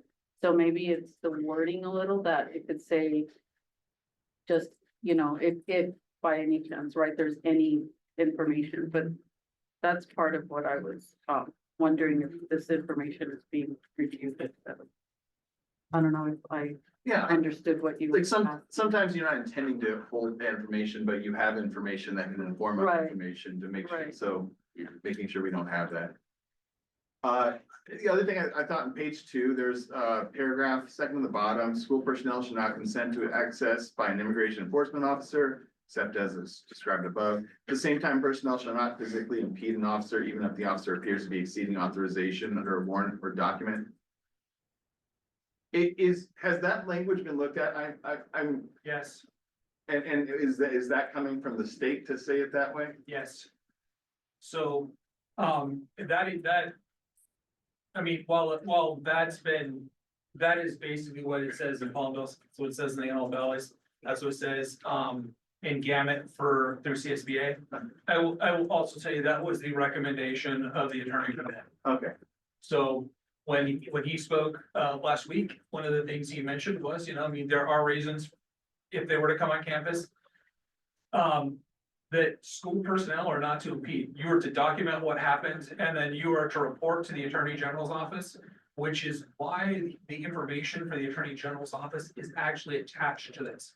So if there were ever an instance where, let's say, somebody we believe exceeds the authority that they have, we would report that to the Attorney General's office of the state of California, and then that's their job. So we're not here to function as law enforcement or to interpret what could be law enforcement's purview and not. That is the job of the Attorney General of the state of California, and so we're to document and to pass that information along. Part of me is concerned if there's, I mean, effectively, could be a person with a gun that's unauthorized on campus as a way to see this, you know, I mean, I don't know where. But again, I will tell you this, the other part of the immigration policy that I placed in, again, at the recommendation of AXA last week, was the fact that we restrict anybody that comes onto this campus that's not a staff member. We check everybody in through the office if you're not a staff member.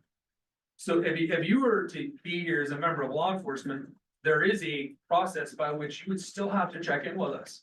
You still have to show your badge, you still have to give the information of who you work for, who your supervisor is, everything else. So there's not gonna be I'm just a lone gunman who decides to walk onto campus pretending to be law enforcement.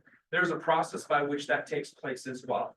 And so that is mapped out in this policy, and in that case, we are talking about, in that instance that you just read about, we have a law enforcement officer who's here, talking potentially immigration enforcement, that would come onto campus, and they may or may not have, or say there is an exigent circumstance that may or may not exist.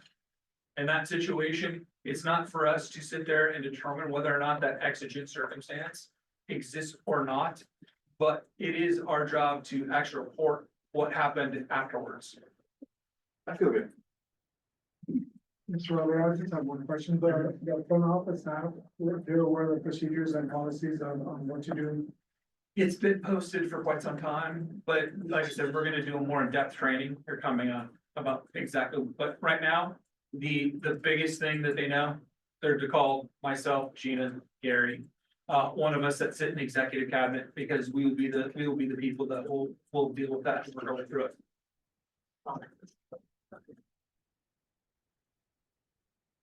Thank you. Any further questions? All right, now to legislative session, election of board. Election of the board secretary in accordance with corporate bylaws, section 5.2. The bylaws require that the board elect secretary. So I'm open for nominations for board secretary. I would like to nominate Ms. Harry Lopez as a candidate for board secretary. A second. Any other nominations? All those in favor say aye. Aye. Oh, sorry, do you? Doesn't matter if she accepts your nomination. Aye, you're done. Too bad. All those opposed say no?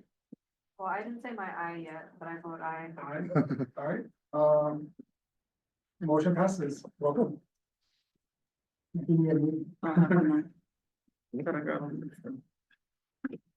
All right, so we'll start with the next motion while you're getting it. The motion before us is student engagement summit. I had 2 slides because it's so large. What? So, what I have before you is, a plan for the future, and we need to know about the expenditures in advance so that we can plan for the future. So the purpose of it is, as you know, we're working on student engagement. It's the key to learning for students. Our current youth truth data, it shows in grades 9 through 12, 49% of our students feel that they're engaged at school, which is up from last December by 5%, but it's still not a large percentage. 6 through 8, 42% of students feel that they are connected to school and engaged. Again, that's up from December, and in elementary school, 79%, up from 3%, or we're up from 3% from last December. But it also shows that in elementary, students are really engaged, and as we go up, it disappears as they get older. And so we're really trying to work on that. So our hope is that we can have a 4-day professional development opportunity for teachers that's voluntary. I've already spoken with the union about, we have to have an MOU and all that, but before we can even move forward, I need the board to approve the expenditure. It would be around some of these topics of classroom spaces, behavior management, and pedagogy around student engagement. We'd be working with our solution tree consultant, Ken Miner, who's been working on PLCs with us. So she has already said that she's available these days. That's another reason I want to move forward on it.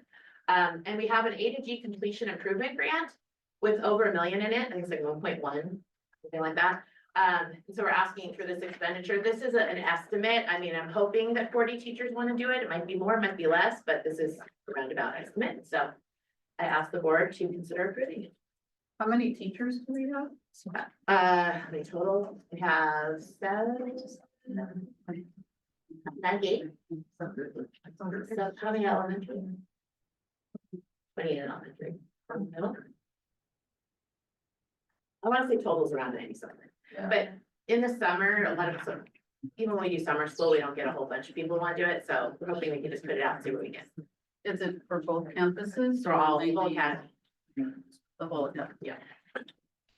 Has there been a poll extended to the teachers? after Let's, their- I'm not gonna pull them until I know we can do it. I don't wanna say, hey, we're gonna offer this for you, are you interested? And then say, oh, never mind, the board said no. So I'm hoping we do this first and then I'll come back with what our actual plan is. But it did speak to the union and they feel teachers would be interested. And actually elementary is very excited. Any other questions? Then? So the budget that this comes out of, you can go over that again? Yeah, it's the A to G completion grant, and there's a provision in that grant that section A, that you can have professional development opportunities. And we've got plenty We have Remaining. 1.1 million in there that hasn't been, from 2021, I believe. Yeah, it's from 2021 during COVID and it's A through G and it's to help students. So we've had the money and it's. okay. If more teachers, want to do that, is there a possibility to expand it? I'd have to come back for more money, but yes. Yeah. Yeah. So, I'm estimating how much consultants and all that will cost. I added it up a little more just in case. It might be less, it could be more, we'll see if it'll come back. We just want to be able to start the process because you have to start now for these kind of things. Has. Is it a program that, I mean, that has shown success in other places it's been done? Yes. I am all about providing tools, especially to teachers, to be able to thrive in classrooms, right? Because I think that trickles down to the students and all of that. I just want to make sure that it's a training, I mean, and I'm speaking of training that I've attended as well, where it's been a training, but it hasn't really had, you know, an ongoing result, right? You learn, and so I think that's very important. So I just want to make sure that it's there's many out there, that this is one that is going to be viable for the teachers. And that the opportunity eventually, if it's something that it is, you know, made available to all, if it can be. Because I think that has true value too, and not just engagement for the students, but also amongst the teachers as well, right? Yeah. Sure. All right, any other discussion on this? Can we get a motion? The motion to approve the student engagement summit. Second. Second, all those approve, all those in favor say aye. Aye. All those opposed say no. Motion approved. Business services, second interim financial report, Ms. Aradula.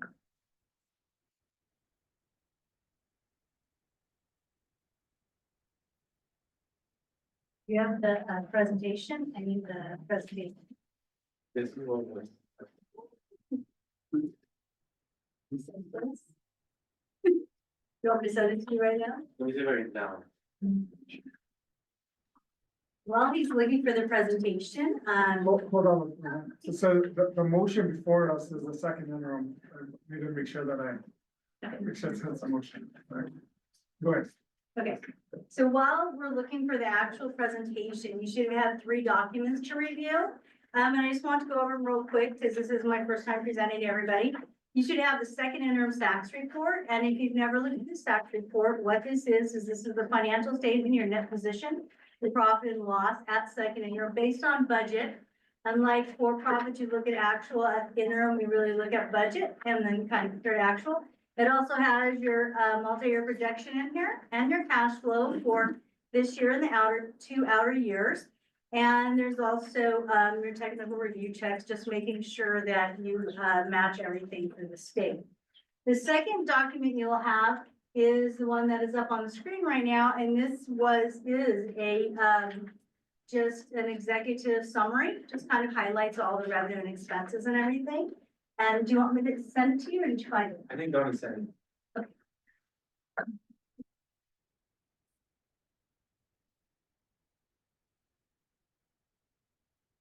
It's not.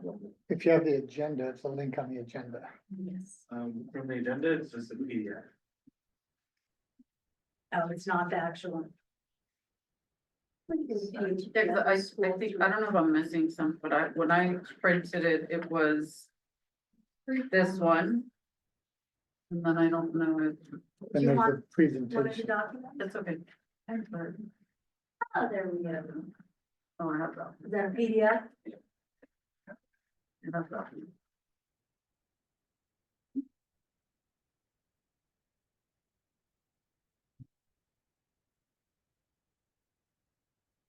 Did you have all the documents? I have them right here. if you Yep. need one.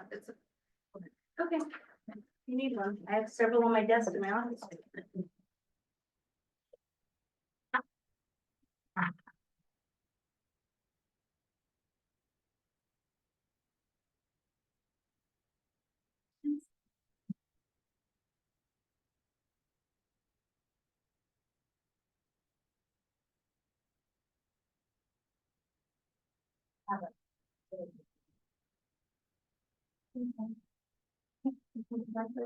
Document in a PowerPoint presentation? Yes.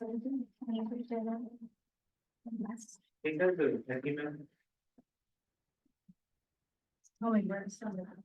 While we're waiting, just make sure that, admission enrollment lottery, we're gonna, remove that from the agenda. It was, we did that last meeting.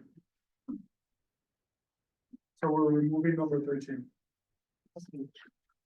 Reading soon. I'm trying to do that or.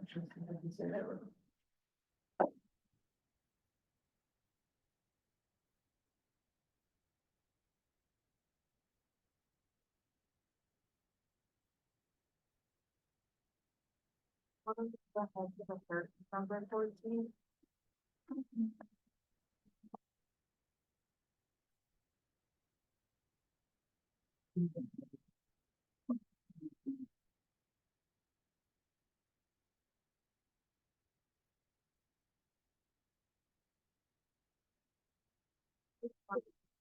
Did you find it again, Jim? Oh, yeah.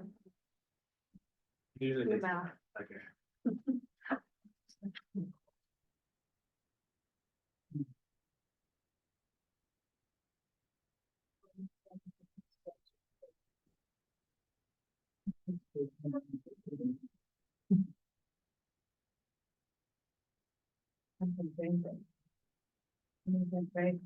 Yes.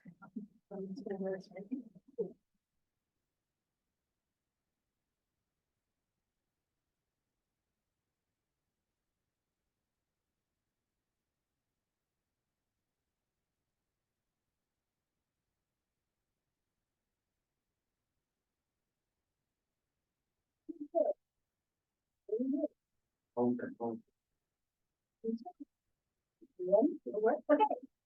Second interim. Start with the budget calendar. I'm sure many of you have seen the budget calendar before, how the cycle works within a school district, a charter school. Starts with our adoption in July, we go through August, September, we close the books, so on and so forth. We come down to March, and that's where we are right now, the second interim reporting, which again reflects our revenues and expenses. And it's through January 31st. And then also January through May, at the same time, we're working at finishing second interim. We're starting to work, and this will be in a couple weeks, on next year's budget. So we're always working in 2 years. So there had been some questions about the local control funding formula, LCFF. And many of you probably already know what it is, and it may be repetitive. But in case there were newer people on the board or people who didn't really understand how the whole thing worked, just wanted to give a quick overview.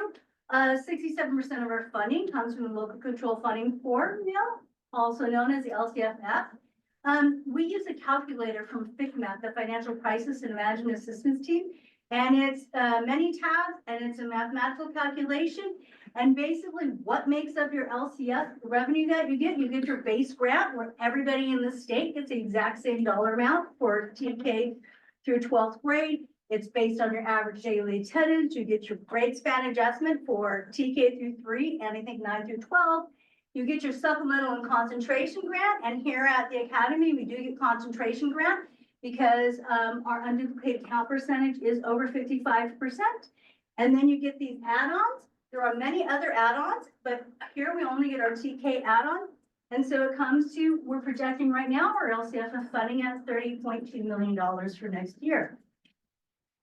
This is just a more detailed. Some people are visual, some people like to see the numbers, so it's just another representation of just what I said. Basically, everybody gets the same base grant. This is your ADA, your grade span, your supplementary, your concentration, and it breaks down to your add-on. This is just one little slice out of the LCFF calculator. So once we input all of our assumptions, it spits out and tells us what we project our revenue to be. So when we look at our revenue, it's again broken down into our four main categories. And so I'm just gonna highlight each little category quickly. LCFF resources, you see that it is projected, and again, these are projections, to come down $408,000. As I showed you on the LCFF calculator, it's a bunch of assumptions. And one of the assumptions we use for our supplemental concentration grant is our UPP, or unduplicated pupil count percentage, is really what it is. So at first interim, we had used the number 1,800, and that was based on the data we had at that time. Now that we have had our CalPAD certified in December, we know that that number is 1,679. So because we reduced our UPP, reduced our supplemental and concentration grant, and it reduced our revenue. Federal revenue shows reduction. The main piece of that reduction is not that our federal grants are less, it's that when you do accounting and this type of accounting, your revenue has to equal your expenses. So if maybe we had the expenses higher, we're like, I can spend that much. So we reduce down the revenue to make it equal. So we do have the funding. It's really just looking at accounting. So do we not have a way to increase expenses there to use all of that available? Sometimes yes and sometimes no, because it could be a multi-year grant. And so that's what I was kind of looking at. Here's the grant, how much are we actually going to spend this year? Maybe we don't have enough people to hire or something like that. So yes, there is. And that's part of me meeting with everybody to make sure everybody's aware of this is the funding we have. And historically, the way they did it at first interim and the way it was done historically is you could have, like, if your grant was $1 million and you were only going to spend 500,000, you could keep that $500,000 sitting in your books, but we learned from the audit we can't do that anymore. So that's why it has to be. It'll get more clean as we go through the years. Other state revenues. Other state revenues increased. It shows an increase of $485,000. And part of that is lottery.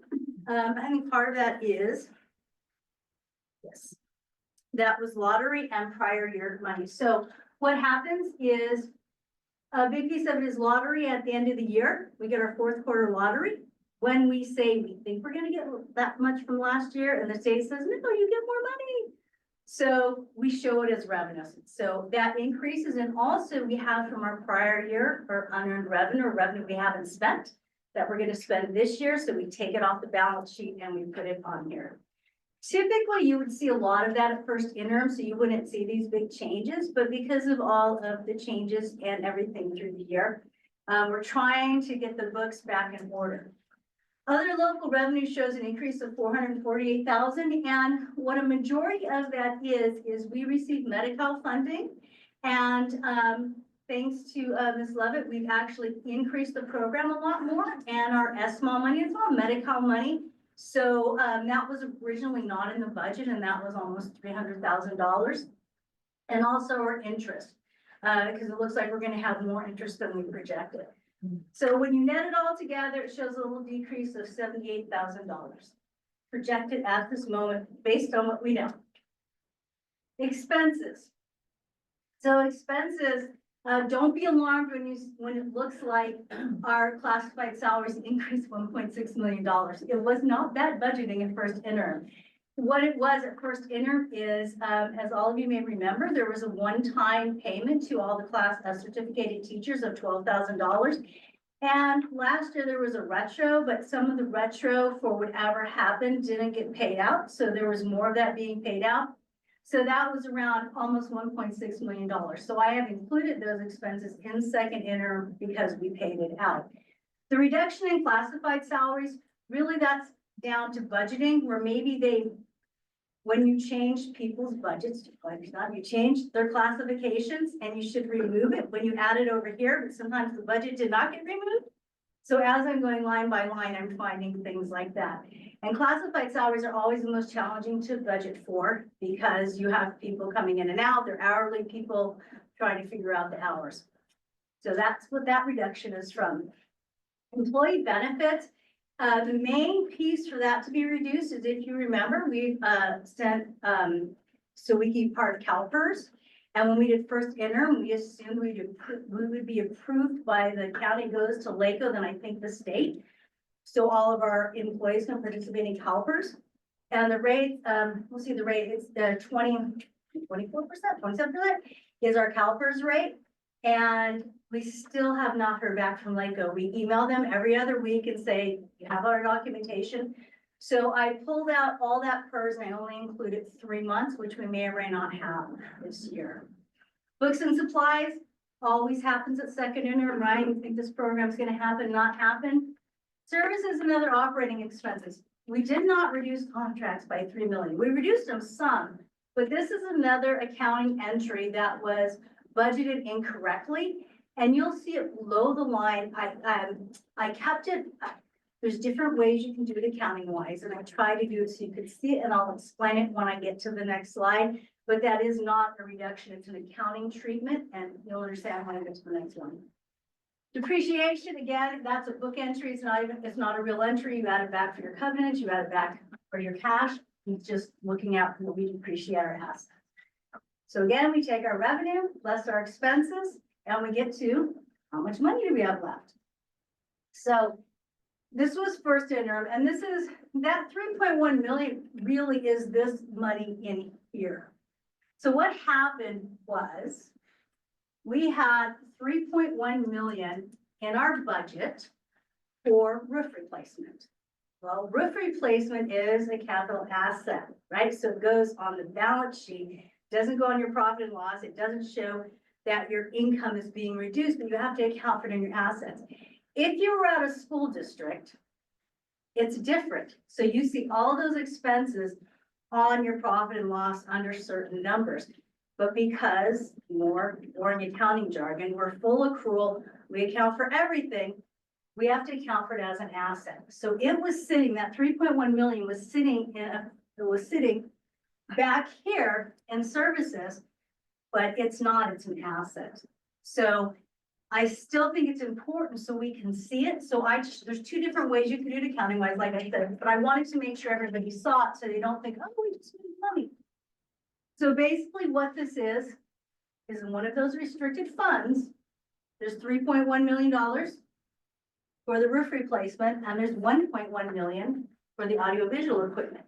So in order to move it from your restricted money to your fixed assets, it's transfers in, transfers out. So technically transfers in, you would add that to your revenue, transfers out, you'd add it to expenses, it washes out to 0.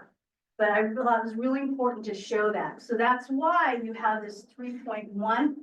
And it's not saying that you're not spending the cash, because you can see that in the cash flow, it's just an accounting treatment. So when you come to the bottom, we show the ending net position at 27 million. And again, it was 34 million before we did the audit adjustments. And then if you need a reminder, to remind you about the 9.9 million audit adjustment, that we have the cash, we have the money, we just couldn't account for it accounting wise the way we did. That's our net position. Any questions so far? Everybody's still awake? On the expenses side, on the previous one, Yes, when you talked about CalPERS, is that a prorated rate yes. For 3 months, for 3 months, yes, 3 months?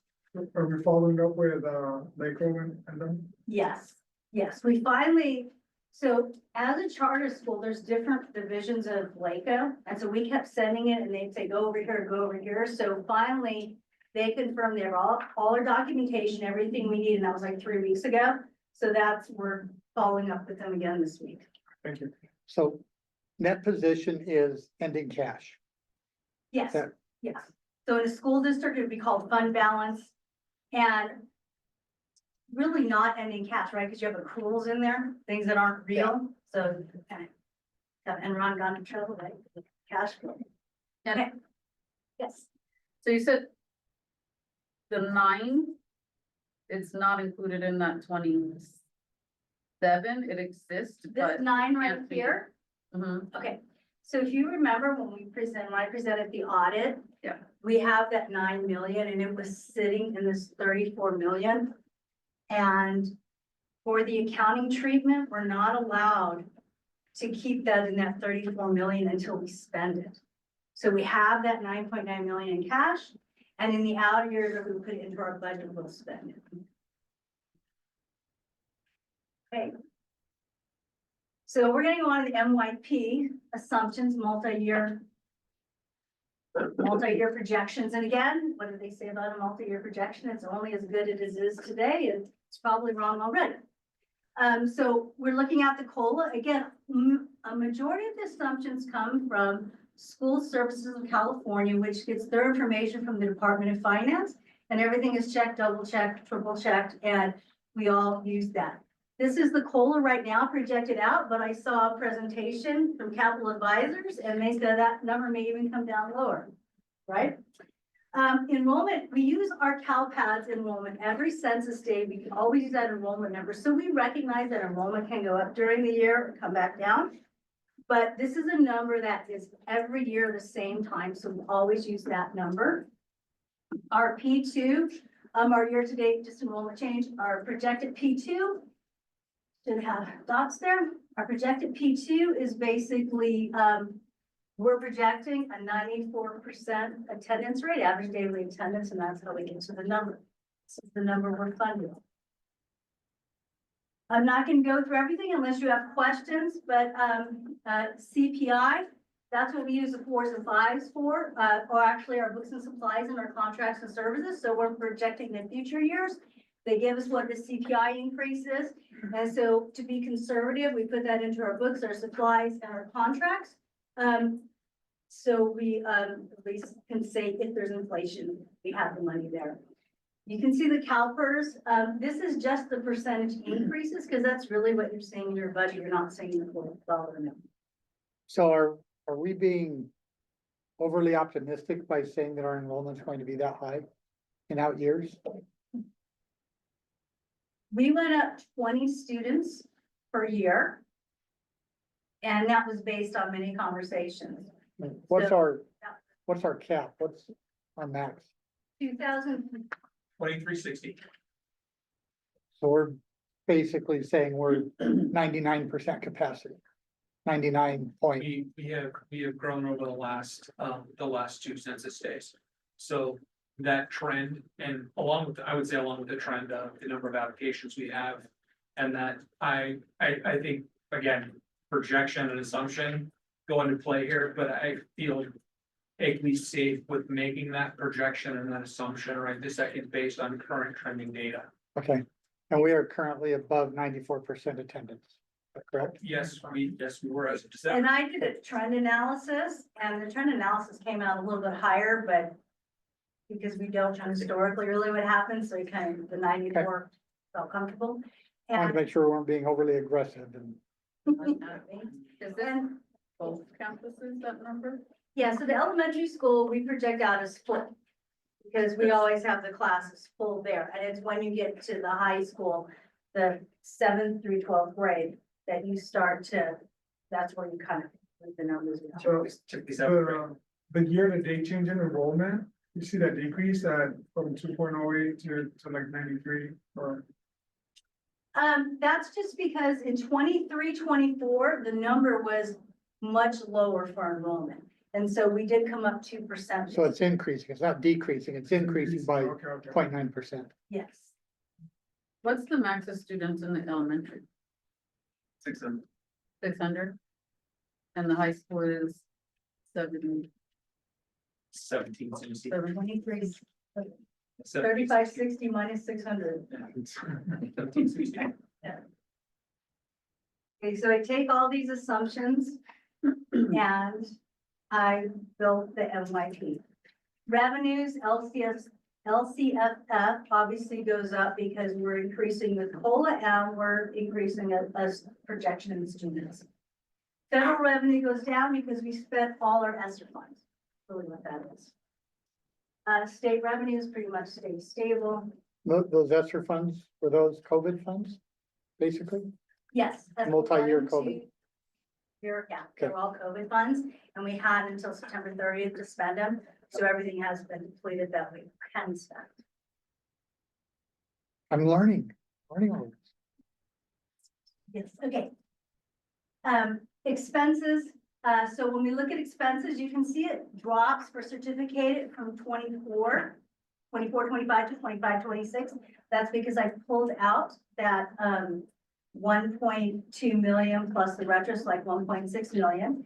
And then for certificating classified, I do use a 2% step and column, so there is an increase in there for step and column. I did keep all the current, I want to say enrollment, all the current staffing static. I didn't increase or decrease people because we just don't know at this point, or when I did the budget. Employee benefits, this includes, the reason you have that large increases because it includes PERS for the entire year.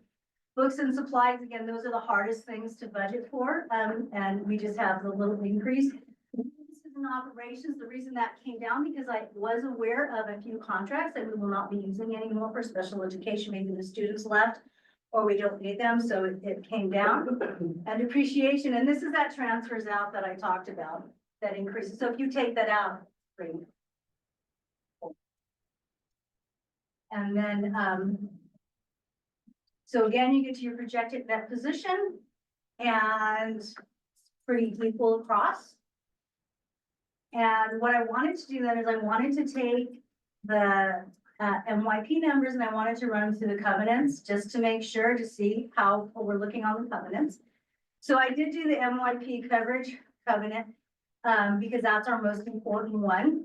And you can see for each year we pass, each year the coverage ratio based on what we know now, based on what the COLA is now, based on this moment. And it's gonna be wrong. It's already wrong because the COLA was. Questions?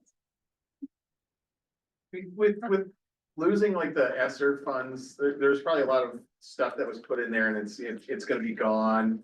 And like, are we talking about like, I mean, probably everyone's gonna have to deal with this, right? Like what buckets are gonna have to be Okay, reduced? so what most people did, and it's as the accounting people is being over and over and over and over. That is one-time money. Yeah. Do not use one-time money for things that eat. Use it for what it was meant for, like, you know, for the extra support, the extra tutoring, the extra intervention programs, the school safety, the security, all of that. So if you did not spend it and it does not look like here, they really spent it on more than one-time funds. So it should not be an issue here. There are schools who did do that. You shifted around. Yes. And then they're like, all these people, what am I gonna do now?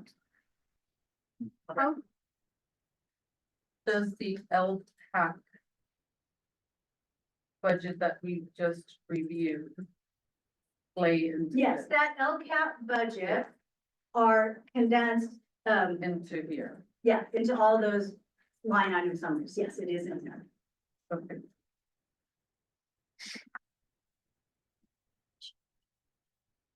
Any more questions? Good. Thank you.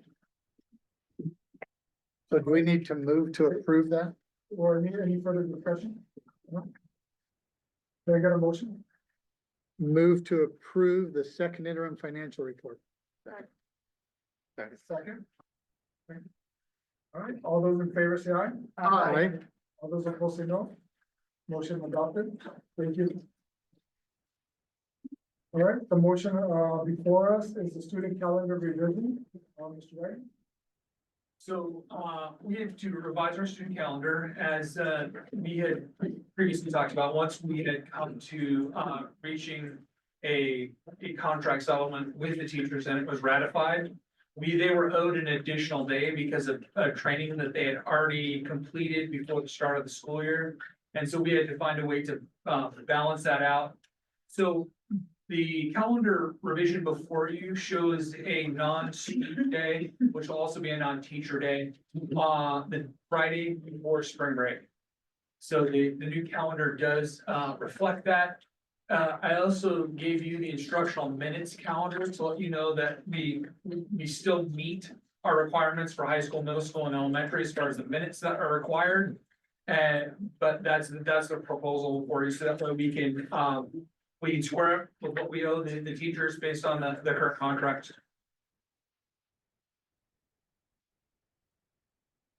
All right, any questions? You answered my question. You said we're good with instructional minutes? Yes. We are. Any other questions? Do I have a motion? Motion approved, 24-25 student calendar revision. Second, oh, Ellen got it. Second, all those in favor say aye. Aye. All those opposed say no. Motion is adopted. Thank you, Mr. Ryan. The motion, before us is the mathematical MS credit policy, Mr. Chance.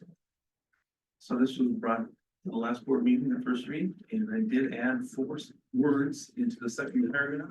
Third line, the last 4 words, enroll following TPA's math pathway. There was 1 geometry and 2. Any questions? No? All right, Mr. Dux, can you provide a little bit of info on the, where it says if enough middle school students qualify for an advanced mathematics course in their grade level, that grade level math teacher will teach the course using the high school course content. That paragraph there, in regards to, where it says, however, if there are not enough students in their grade level to qualify for an advanced mathematics course, then those students who do qualify will be placed in a course with students up to 3 grade levels higher than they are currently in. Sure. So ideally, what we're hoping for is that we have enough students that will fill in 1 class in the 8th grade, let's say 8th grade. And maybe we get lucky, we have 2 full classes, then we would have 2 8th grade teachers teaching that class. If we have a year where there's only 1 or 2 students that qualify, then that's not enough for 1 teacher to teach those 2. So we move them up to the 9th grade class, like we do for the Spanish course, right? And so if the 9th grade class is full, well, I don't want to punish the 8th graders because there's no room for them. We can't put 1 student in that class because there's a cap now on how many students can be in each classroom. Then we move up to the 10th grade class. We would scoot a student up if we had to. Preferably, we don't have to. If we have to, we would scoot a student up to so 8th grader could get into an 11th grade eligible class. But we don't have that because 8th and 11th graders have already taken that course by then. So it's just in case moment that would happen in there. We don't foresee that happening, but we didn't want to hold the student back because there's no place for them to go in the next grade up. I think it's even more likely that you have to use it if you have someone who's super advanced and with multiple grade levels somehow. I'm sorry, can you? If you had someone who was super advanced that was multiple grade levels ahead, I could see where maybe you might eventually use that contingency. We don't envision happening, but we want to have our ducks in a row just in case. Just, when I was reading, I was thinking like that's a huge jump, right? Right. So, Ideally, I would not be a fan of putting a 7th grader in a 12th grade class, right, just because of the age difference. yeah, yeah. Any further questions? No, can I have a motion? I think that we approved the mathematical middle school credit policy. A second. All those in favor say aye. Aye. All those opposed say no. Motion is adopted. Thank you. Schultz. All right, the motion before us is the wireless access point E-rate, Mr. Butler.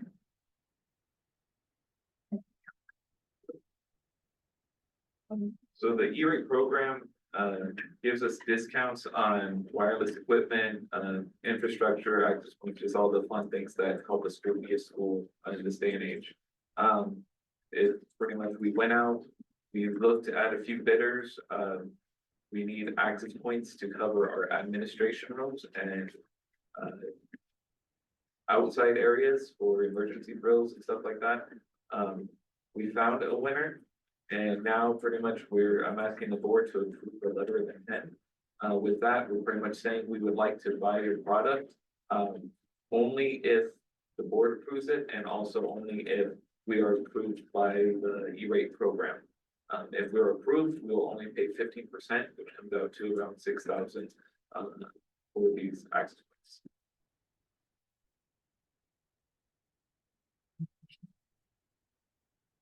points.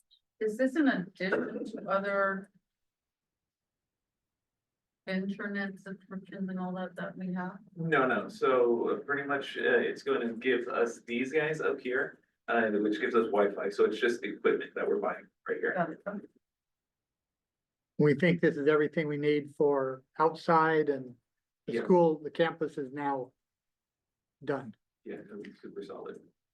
Pretty much the way E-rate works is we get buckets that last a few years. This is the very end of the cycle and it kind of starts over again next year.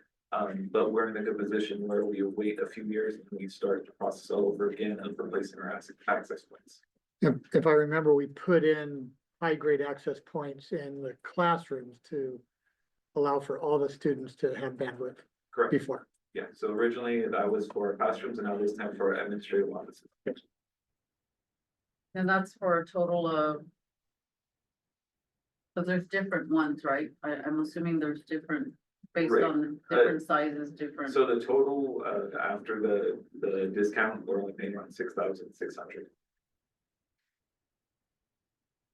So not the 44,000 that's Right. on the quote. Correct. So the overall is, that's it for the entire thing would be that. Yes. All right, any further questions?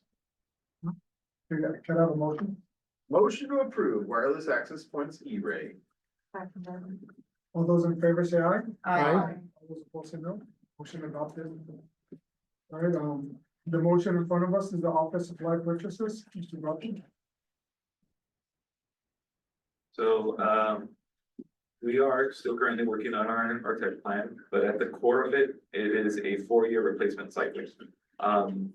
Right now, we're looking at getting office laptops, for office staff.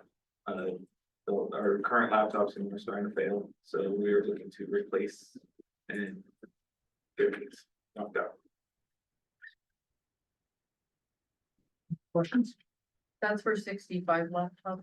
Yes, So that's 65 staff that Correct. will be receiving. yes. It's only for office staff. Right, so we split up the original teachers and office staff before, so teachers will end next year.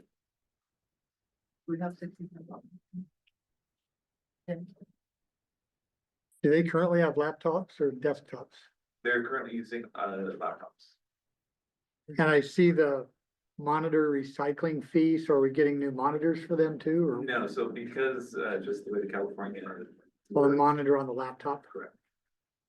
Is there a plan for the ones that are being recycled, I guess? Or So for we'll the take- laptops themselves? We'll take those back and I'm sure we're gonna find multiple places that we can still keep using those.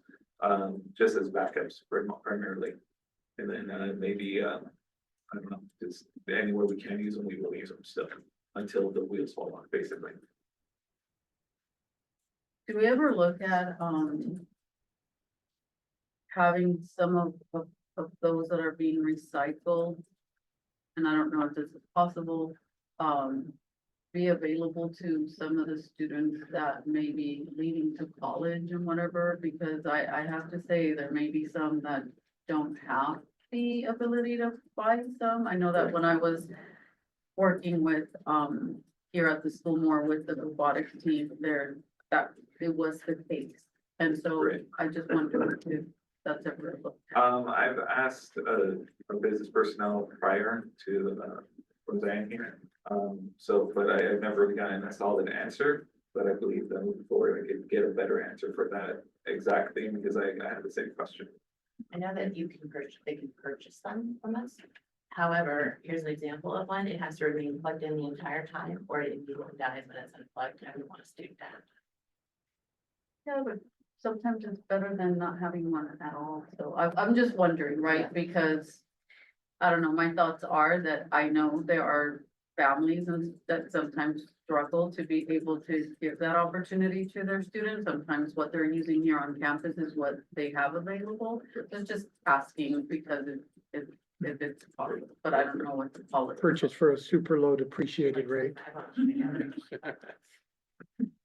We pay you to take it. Our question. Any other questions? Can I have a motion? A motion to approve the office laptop purchase. Second. All right, all those in favor say aye. Aye. All those opposed? Yeah, there was 3 at once. Motion I give up.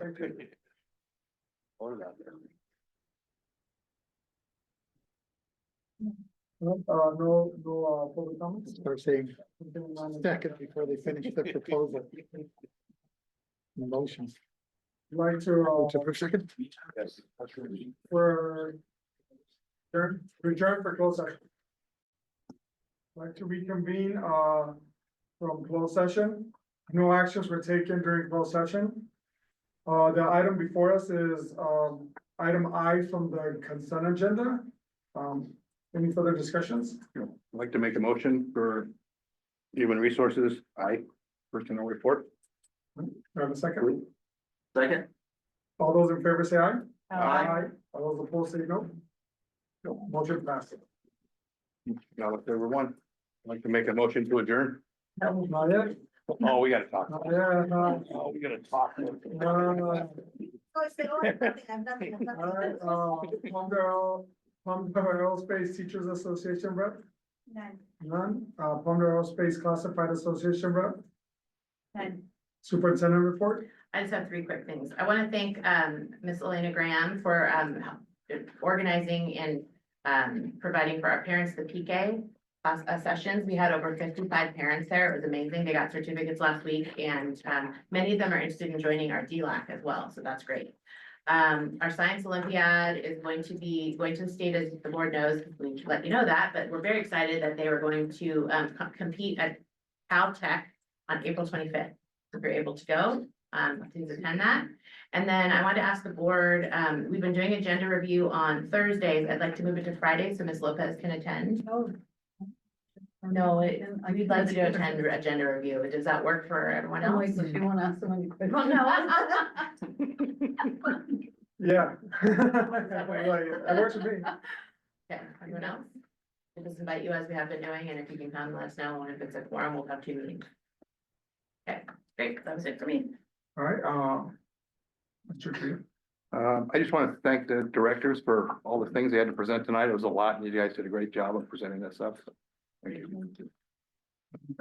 Oh, I'm sorry, Justin. I just wanted to say congratulations to the Science Olympiad team for coming in second place at a local Valley region, and that was awesome. Good job, Science Olympiad. You did it. You put in a lot of work, and good job, FTT robotics season. We're done, but good job, guys. It's over. I actually have, the DEA is interested in offering an EduCare ACE program here at the academy. They cover it. All they ask is, for the students, the site, and, some of the school staff to participate, teachers, counselors, and administrators. It's a Edu Foundation Achievement and Commitment to an Excellence program. It's a comprehensive student success and character building program. They offer it at different campuses, as part of the city's Fight Fentanyl campaign. They're part of that campaign, and they've done it at SOAR and I think a few other high schools, and they approached me that they would like to offer it here as well. There's no cost to the academy or anything. It's just them bringing that on. So it's a great opportunity to be able to provide that to the students if that is something that, would work. And then also there's another program for, well-being and leadership that sessions that are being offered through the, mental health initiative through the city. And that is another opportunity that there's a facilitator that will come on campus, and it's a very good session on providing tools of learning how to strive through challenging times. It's going to be offered at different high schools. The AV Union High School District is looking at how it will work for we could do 8 sessions, so it would be about 8 high schools that can participate as well. So it's something that will bring information forward as well, see if the academy is open to doing that. We also would like to say that as part of Red Ribbon Week, the academy, the elementary school submitted an entry, and they were selected as one of the winners. And so the recognition is that they would like to come and present that to the academy. I don't know if it would be here at a board meeting or on campus with the students so that they can see they participated. So that's another thank you for participating.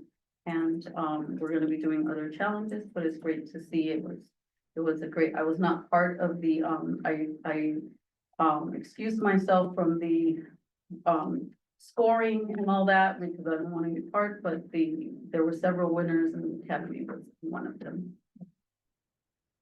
So I just want to say congratulations to Science Olympiad. I think this is the first time everyone's medal, so good job and good luck on Caltech. And thanks for everybody at the school. And I'd like to thank the board for the study session on Saturday. That was great. a great study I like session. Chris a lot. We love working with you and seeing your commitment to students and study. Yeah, that's- Yep. Have a motion? Make a motion to adjourn? Everybody? All right. Aye. All right. Meeting adjourned.